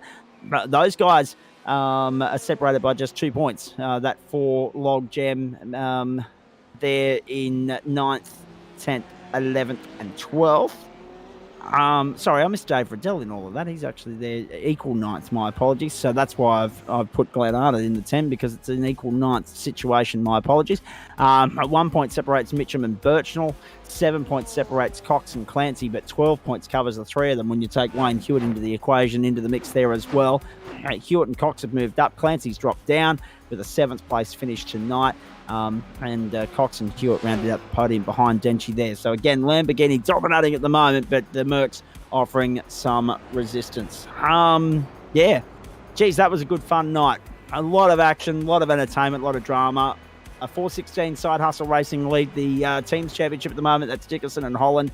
Chiplin and Gladwin there, 307. Then PGZ Motorsports, Matty Dench on his own on 295. So again, Denchi the best placed in the teams in the pro split. That's just typical. Birchnell and Wood 4th, Hewitt and Holgerson 5th for Angry Pepper Racing. Right out, we're done for a Monday night here on the platforms of the GSRC. We're a little bit overtime, but that couldn't be helped because the race did start a little bit later than usual because of the overtime attached to qualifying here at the Elkhart Lake, Wisconsin venue. Let's thank some sponsors because without them, none of this happens. Of course, we love the support that we got from Waste Options sponsoring both GT4 and GT3 and Monday Night Motorsport. Blackout Electrical Solutions, Login Systems, of course, the sponsor of the GT3 Endurance Championship. More on that in just a moment. West Orange Motors, good on you, Dave, mate. Beyond that, Astute Finance, Insurance and Wealth in East Brisbane. Fisher and Door Lawyers. I'll be a client of theirs somewhere down the line. They'll be getting my business for sure. Flash Graphics there as well with John Simpson and his crew. Big thanks to them. I might start with the GT3 Endurance Championship. Still 3 weeks away now, but the next round will be the penultimate one of the season. There it is, 4 hours, Road Atlanta. A sprint race by their standards, because when you look at round 5 on June 25, 8 hours around Mount Panorama Bathurst to finish the campaign. And they also had Coda and Zandvoort and the Red Bull Ring in there as well. So Road Atlanta, 3 weeks away, 4 hours the journey. And I know Sam Chapman and Liam Banks will be lining up to bring you that one again. Looking forward to it immensely. As far as the rest of the schedule is concerned, here's a look at what's coming your way in week 4 of Term 2. Tomorrow night, first up, the GSRC Up-and-Comers Series in the Toyota 86s from Oran Park in a super sprint format there, getting underway from 7:55 Australian Eastern Standard Time. Of course, for the club competitors that are in the server, practice and qualifying precedes that, of course. On Wednesday night, we're off to New Hampshire Motor Speedway in the Formula Fords. Geez, that'll be good fun. Is that the road configuration or the oval?